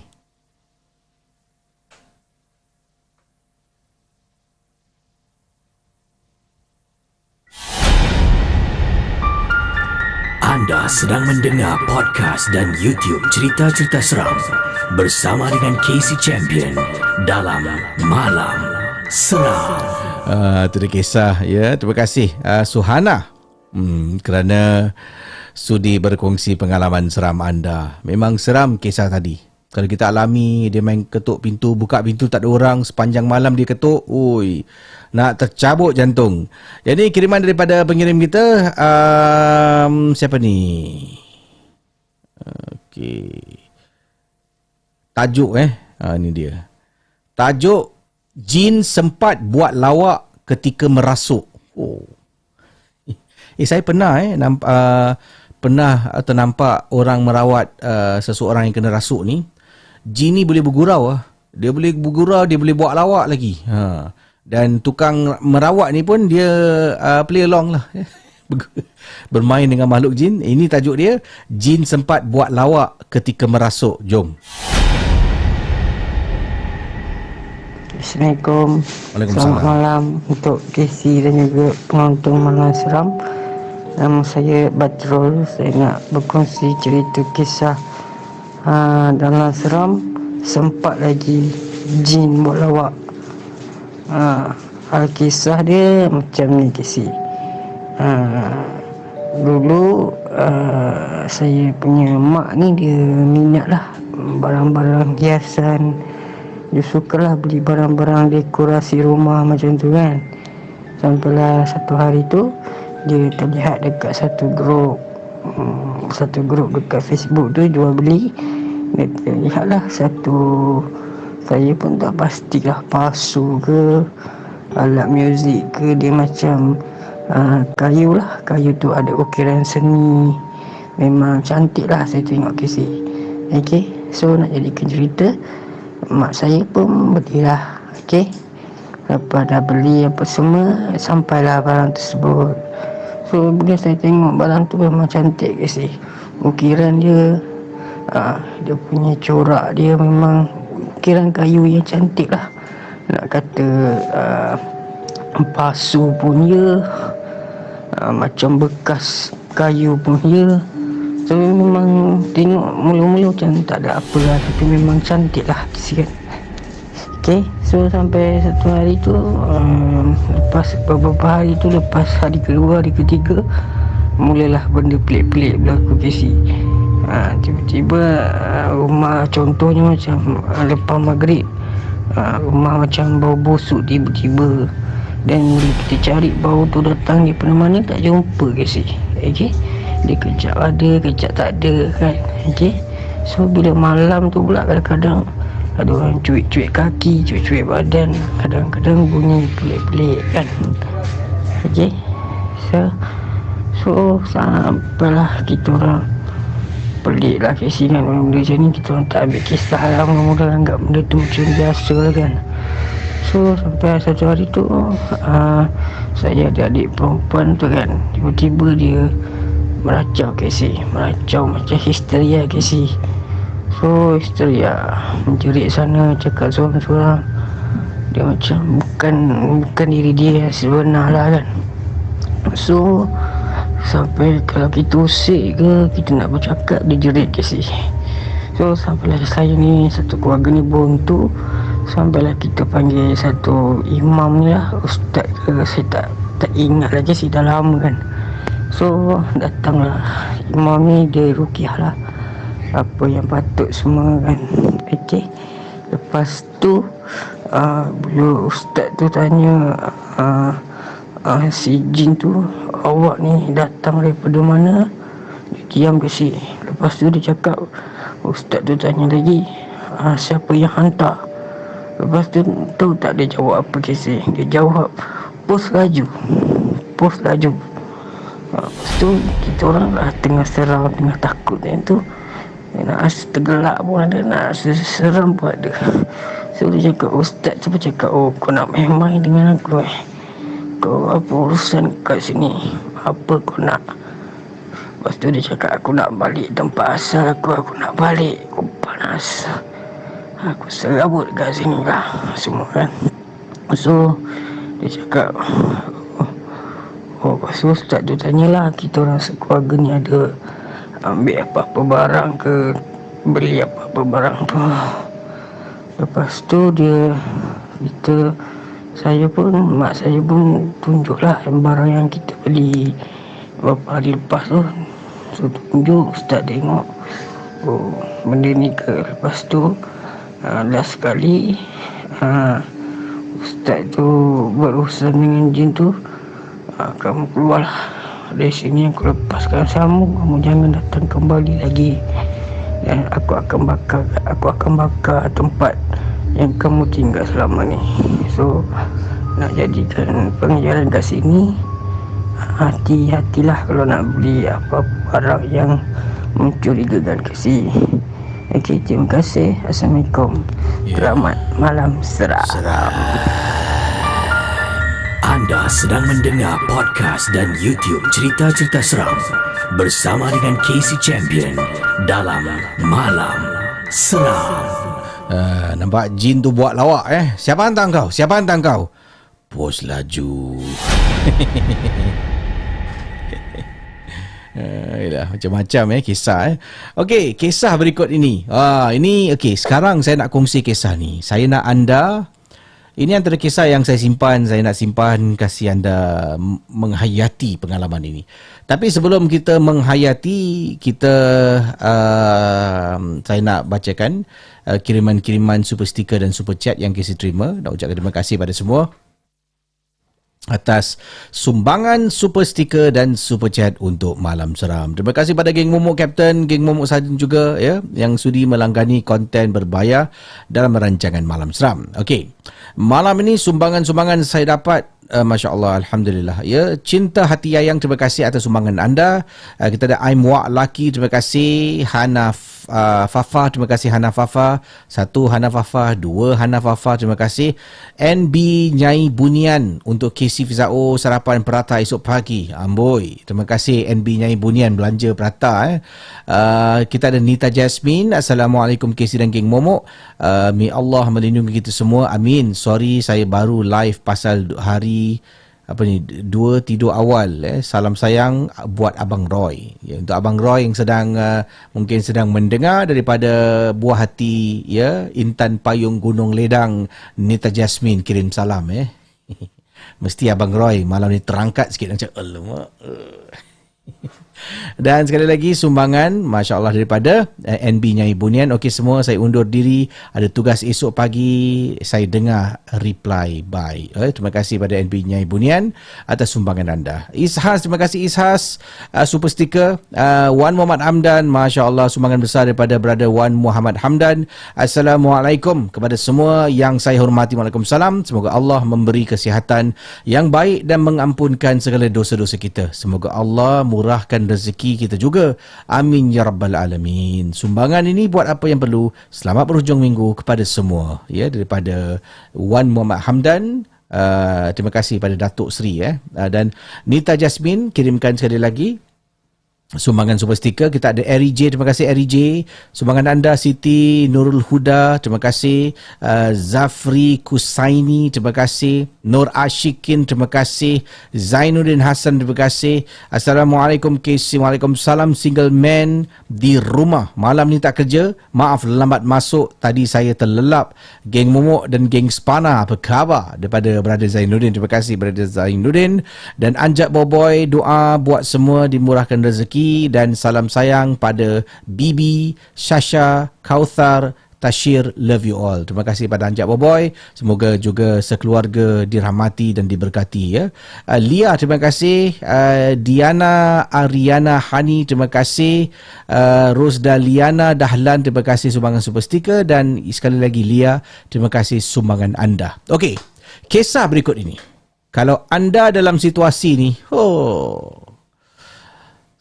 bila saya baca email ni, saya baca sebanyak 2 kali untuk saya faham cerita dia dan saya cuba letakkan diri saya dalam situasi pengirim kita. Amat menakutkan. Dah bersedia? Dalam rancangan Malam Seram. Jom. Anda sedang mendengar podcast dan YouTube cerita-cerita seram bersama dengan Casey Champion dalam Malam Seram.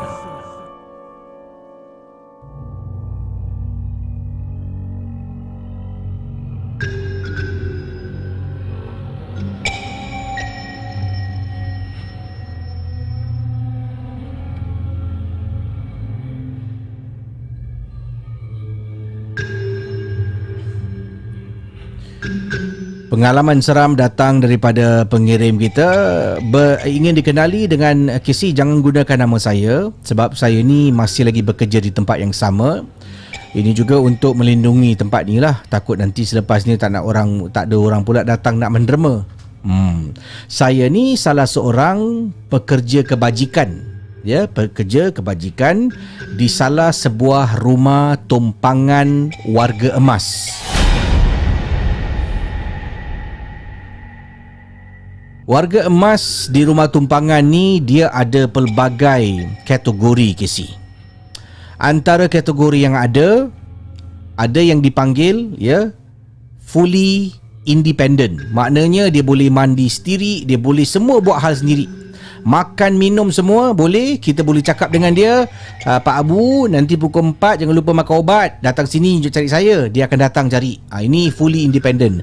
Ada yang semi independent. Maknanya dia boleh ingat apa kita suruh buat, cuma oleh kerana dia ni tak kuat nak berjalan, dia perlukan bantuan seperti kerusi roda dan sebagainya.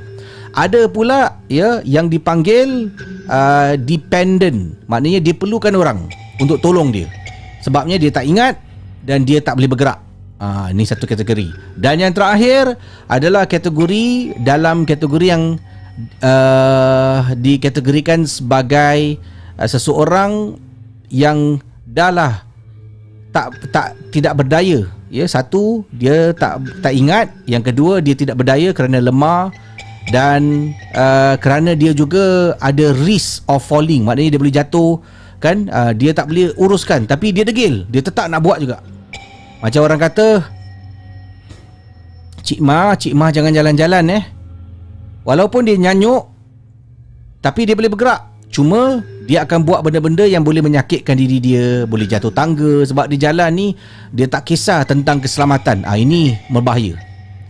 So, pengalaman saya bertugas sebagai seorang pegawai kebajikan di sebuah rumah tumpangan warga emas ni, saya dah bekerja sini dah hampir 7 tahun lebih Casey.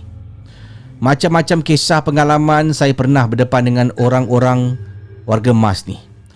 Ada yang pernah berkongsi dengan saya tentang kehidupan mereka dulu, hidup senang lenang, dulu ada company, duit masuk, tapi oleh kerana ini dia katalah, minta maaf dia bracket lah, saya kongsi sedikit supaya ia memberi kita sedikit kesedaran sebelum saya masuk pengalaman seram saya. Duit banyak ke si?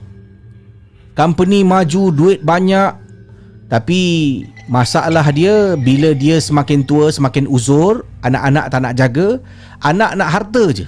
Selepas dapat harta, habis semua. Dengan rumah-rumah bapak dia kebas, bapak dia tak ada tempat tinggal, mak dah meninggal lah, tak ada tempat tinggal. Pakcik ni tak ada lah. Sebab pakcik ni antara orang yang saya hormat. Cara dia bercakap dengan saya, dia suka membaca, dia suka duduk, dia solat tak lepas. Tapi anak-anak dia semua berbuat harta. Dengan tempat tinggal bapak dia sekali menjadi rebutan. Kata tak apa, bapak jual rumah ni, jual rumah, nanti ada pulangan duit ni kita kongsi adik-beradik, bapak tinggal dengan saya. Rumah saya besar pak. Padahal bila bapak duduk dalam rumah tu, dia boleh lepas tu tolak dekat adik-beradik yang lain lah. Macam tu lah. Saya mohon maaf, saya kongsi sedikit pengalaman menjaga warga emas ni. Yang ini kisah seram ke si? Saya gunakan nama samaran Makcik Endut, bukan nama sebenar.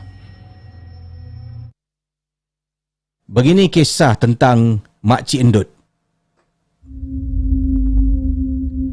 Makcik Endut ni dia dalam kategori yang keempat tu, saya katakan.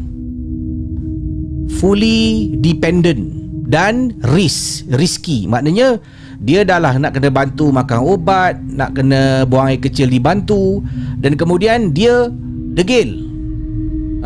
Dia nak buat benda sendiri, nak jalan, nak pergi sana pergi sini. Makcik Endut ni dah meninggal dunia kisi waktu tu.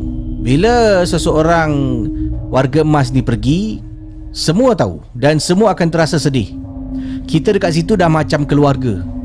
Sebabnya sebagai pegawai kebajikan, kita memang banyak luangkan masa bersama dengan warga-warga emas ni. Jadi bila dapat berita Makcik Endut dah meninggal, sedih. Orang yang kenal Makcik Endut ada, semua orang kenal, termasuklah dia panggil residen-residen yang lain. Cuma tak ada orang pun rapat dengan Makcik Endut. Sebab Makcik Endut ni jenis yang degil dan suka cari gaduh. Dipendekkan cerita, arwah dah pergi kan. Makcik Endut dia suka duduk dekat buai. Dekat bawah tingkat 1 belakang tu kita ada small garden, ada satu tempat taman kecil lah, bercucuk tanam. Sebab ada warga emas ni masih bermaya dan boleh bercucuk tanam. Dekat situ ada satu buai besi.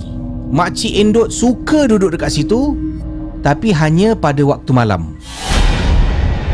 Nanti bila semua dah tidur, Makcik Endut ni dia akan bangun. Dia bangun, dia jalan kan. Nanti kalau pegawai nampak, security nampak, dia panggil lah. Contoh dia panggil saya, dia panggil orang lain, dia kata, Makcik Endut, Makcik Endut, Makcik Endut, cepat Makcik Endut. Kita tahu dah. Kita akan lari naik atas. Nanti nampak Makcik Endut tengah jalan seorang, pelan-pelan jalan, pergi dekat lift, turun lift. Pernah sekali tu dia sampaikan dekat buai tu, dia duduk, dia main seorang, dia main swing.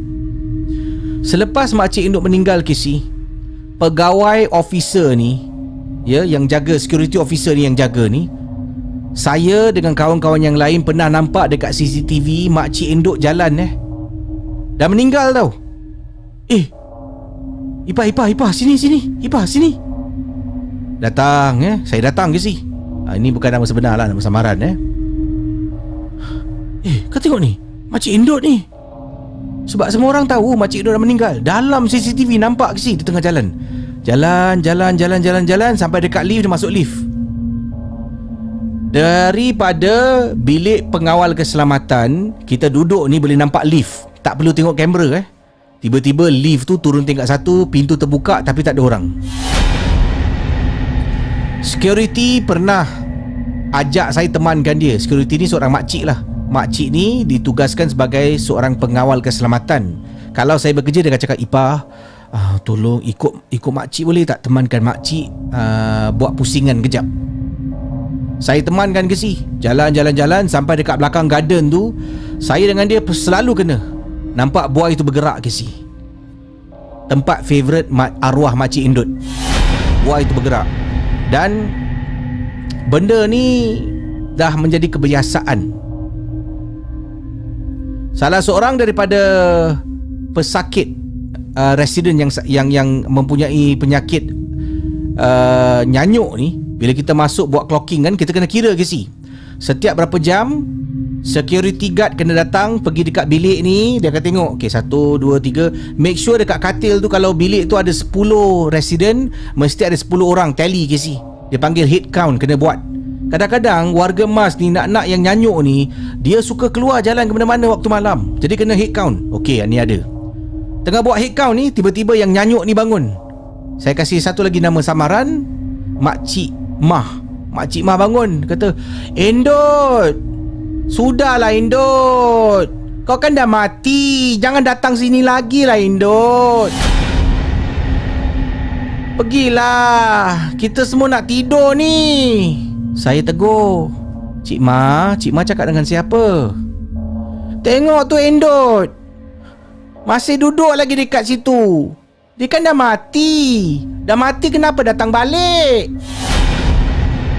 Cik Ma, Makcik Indut memang dah meninggal. Cik Ma nampak siapa pula? Tanya saya kepada makcik ni. Indut lah. Aku tak sukalah tengok muka dia. Aku takut. Kau suruhlah dia balik dekat kubur dia. Casey, ini adalah real cases. Tempat yang saya jaga ni masih lagi dihantui, Casey, oleh Makcik Indut. Ada sesetengah resident yang takut sangat dengan Indut. Security guard pun takut. Nak buat clocking kadang-kadang ajak officer temankan. Walaupun Casey, Indut dah meninggal, tapi Indut tetap ada.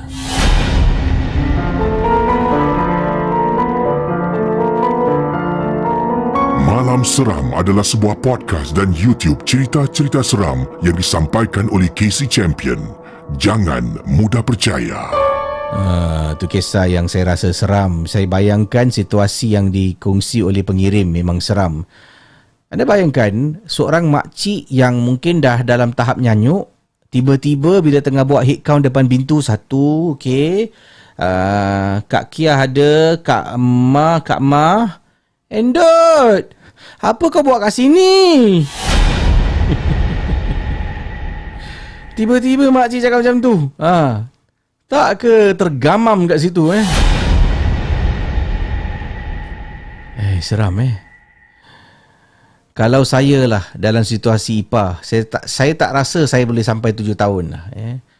Betul lah.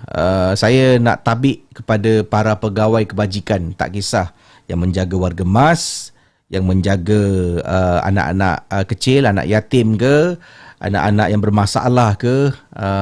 Anda adalah seseorang yang telah pun melakukan satu kebaikan sebenarnya, ya. Kerja anda ni, kerjaya anda ni tak semua orang boleh buat lah. Kesabaran kan, mesti ada keikhlasan, mesti ada rasa kasih sayang. Sebab yang anda jaga ni orang yang anda tak kenal, kan.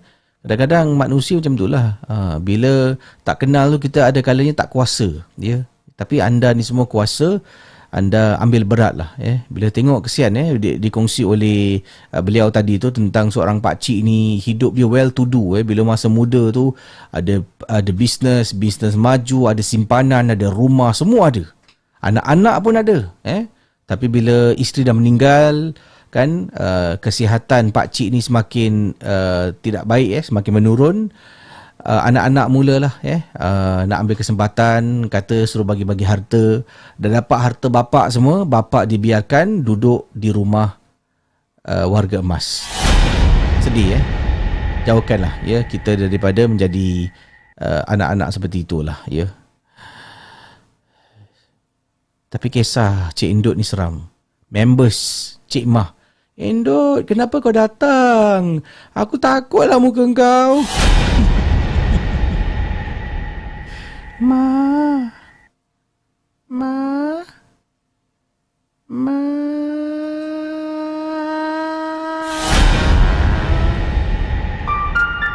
Anda sedang mendengar podcast dan YouTube cerita-cerita seram bersama dengan Casey Champion dalam Malam Seram. Okey, yang ini bolehlah last cerita lah. Niat di hati memang nak akhiri Malam Seram, tapi saya tak ceritakan lah sebab saya dah tak ada email ni. Mungkin saya buat panggilan boleh. Panggilan yang ini daripada pengiring kita. Kita call orang ni. Jom. Last cerita yang terakhir. Jom kita telefon sekarang. Tapi ni dia tadi kirimkan agak lama lebih kurang 30 minit yang lalu dia kirim untuk call. Harap-harap jawablah panggilannya. Tak bunyi pun. Okey. Saya akan cuba call lagi sekejap Hilang lah tiba.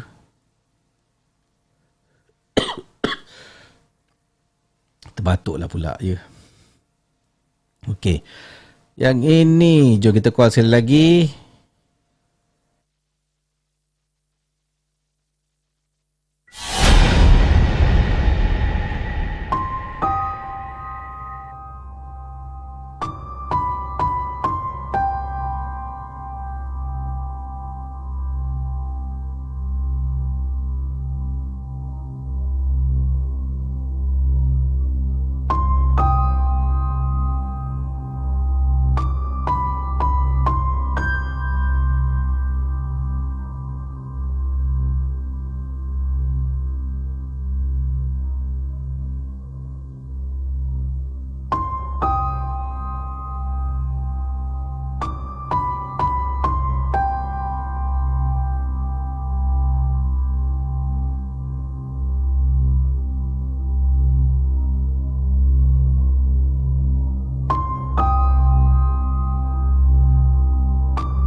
Okey, saya tak dapat tembusi talian, tapi tak apa, saya dah jumpa satu cerita pendek. Ini datang daripada kiriman mana tadi tu, kejap Okey, sebelum tu saya nak mohon maaf, cerita ni saya belum menderas, ini kira spontan kisahnya pendek sangat. Saya buka email ni, bagus kisah ni ya. Hanya satu muka surat saja. Kiriman daripada Tasha yang berkongsi kejadian seram. Assalamualaikum Casey. Waalaikumsalam. Nama saya Nur Natasha. Casey boleh panggil saya Tasha. Peminat malam seram, berasal daripada Kuala Lumpur, menetap di Mont Kiara. Kejadian saya ringkas saja. Waktu tu saya sedang buat tesis saya di rumah. Ini adalah untuk saya submit untuk universiti saya lah. Jadi tengah buat tesis, pada pukul 1 pagi saya terasa haus. Daripada bilik saya kena turun bawah Casey. Bilik saya terletak tingkat 3 rumah. Rumah tingkat 3 Ini rumah ke shopping mall tingkat 3 Rumah saya terletak di tingkat 3. Jadi saya kena turun. Rumah ada lift Sorry macam terpegun jap. Saya turun lift daripada tingkat 3 rumah saya ke bawah sampai ke tingkat 1. Saya pergi ke dapur untuk ambil orange juice daripada fridge. A couple of days ago, beberapa hari yang lalu, pembantu rumah saya ada beritahu ibu saya tentang dia terjumpa sesuatu depan pagar rumah. Benda yang dijumpa ni adalah benda misteri Casey, yang diletakkan dalam satu beg. Pembantu rumah kata dia dah buang barang tu. Ada orang tinggalkan depan pagar rumah kami lah. Bukan dalam rumah tapi dekat luar pagar. Pembantu rumah kata dia jumpa barang tu. Dia periksa barang dalam tu agak mencurigakan, dia dah buang dalam tong sampah. So saya pun tak tanya pembantu rumah ibu saya dengar benda tu diceritakan. Saya terdengar perkongsian pembantu kepada ibu saya. Jadi tengah tuang orange juice ni dekat gelas, and then saya terpandang Casey, rumah saya ni dia ada pintu saya dekat dalam rumah ni semua glass door, glass panel. Jadi kalau saya nak privacy, saya boleh tekan satu butang ni, langsir akan tutup Casey. Dia akan jadi tembok kaca akan terus jadi tembok yang ditutup dengan langsir. So waktu tu langsir tu ditutup hanya sebahagian saja. Jadi daripada dapur saya boleh nampak dekat luar. Casey, you know what I saw? Dekat pagar rumah saya antara dalam rumah dengan luar kawasan rumah, ada benda bertenggek Casey. Ada benda bertenggek dekat atas pagar rumah. Saya tengah perhatikan benda tu lama Casey, sehinggakan bulu rumah saya merembang sangat. Saya tekan butang tu, terus langsir tutup sampai habis.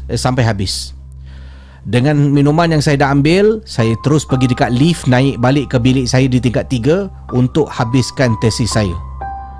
Bila nak tulis tesis, saya tak boleh Casey. Perasaan saya, emosi saya dah terganggu dan saya tak boleh sambung semula, tak boleh continue apa yang saya tinggalkan tadi. Terpaksa saya tutup semua dan kemudian tidur. Besok pagi bangun baru saya sambung untuk habiskan tesis saya. Itulah pengalaman saya. Sampai ke hari ini bila saya tanya dengan mama saya takkan beritahu apa yang ada dalam beg yang ditinggalkan depan pintu pagar rumah saya. Anda sedang mendengar podcast dan YouTube cerita-cerita seram bersama dengan Casey Champion dalam Malam Seram.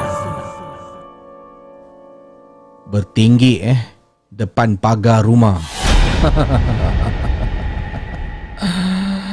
Terima kasih sudah berkongsi pengalaman anda ya. Rumah yang penting rumah ada lift. Rumah ada lift. Rumah saya pun ada lift juga tapi lift ni untuk orang guna lain lah. Untuk orang lain guna juga. Saya amazing lah Ada orang ni dia punya rezeki dia Alhamdulillah. InsyaAllah nanti saya bina dalam rumah saya nak buat eskalator. Bayangkan rumah tak ada tangga biasa, eskalator. Naik atas lah, saya kat atas ni ada eskalator tu kan. Ini kata Casey, Mont Kiara ni adalah tempat-tempat orang kaya Casey. Banyak juga menteri-menteri tinggal dekat kawasan Mont Kiara. Kalau Casey datang sini, ini kira dia kata dia kata the Beverly Hills of Kuala Lumpur. Ya ke? Mont Kiara. Okey. Yang ini rumah ada lift Dahsyat betul rumah dia. Tahu tak apa, rezeki masing-masing. Tapi baguslah, terima kasih kerana sudi berkongsi pengalaman dalam rancangan Malam Seram ya. Semoga kita semua rezeki kita ditambah lah Mungkin satu hari nanti rumah kita semua boleh ada lift Dahsyat. Rumah ada lift Saya keluar dari bilik, saya ingatkan sebab saya pun belum menderas kan. Jadi saya pun tak tahulah jalan cerita kan Saya keluar daripada bilik saya, ingatkan saya turun tangga. Tak saya keluar dari bilik saya turun lift. Wow. Casey undurkan diri. Jumpa anda untuk geng Momok Captain esok malam dalam konten tambahan, konten berbaya. Terima kasih. Yang lain jumpa pada hari Selasa 12.30 malam. Bye-bye. Cerita-cerita seram malam ini adalah sekadar perkongsian saja yang telah dan kita simpan, dan yang syilid jangan dicari.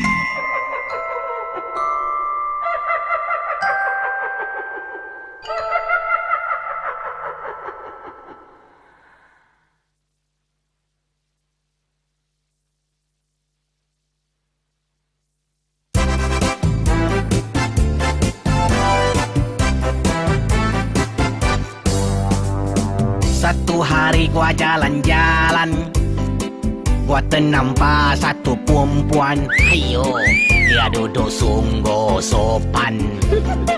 Gua tanya nak jadi kawan. Gua tanya nama dia Bolayan. Sombong dia duduk pandang ke hadapan.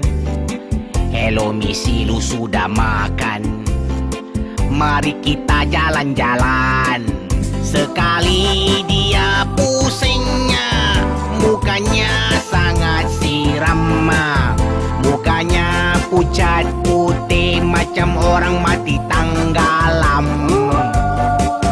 Dia terus tersenyum, dia terus mengilai. Very scared, dia terus bercakap.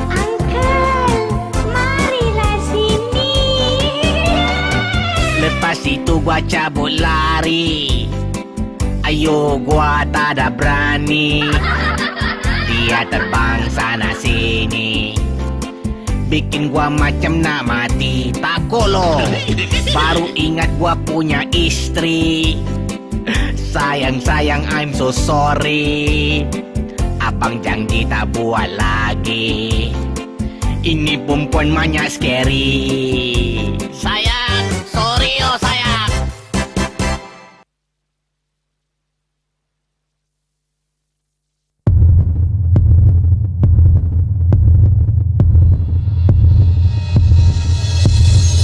Terima kasih kepada anda yang sudi mendengar Malam Seram, sebuah podcast dan YouTube cerita-cerita seram yang dikongsi oleh Casey Champion.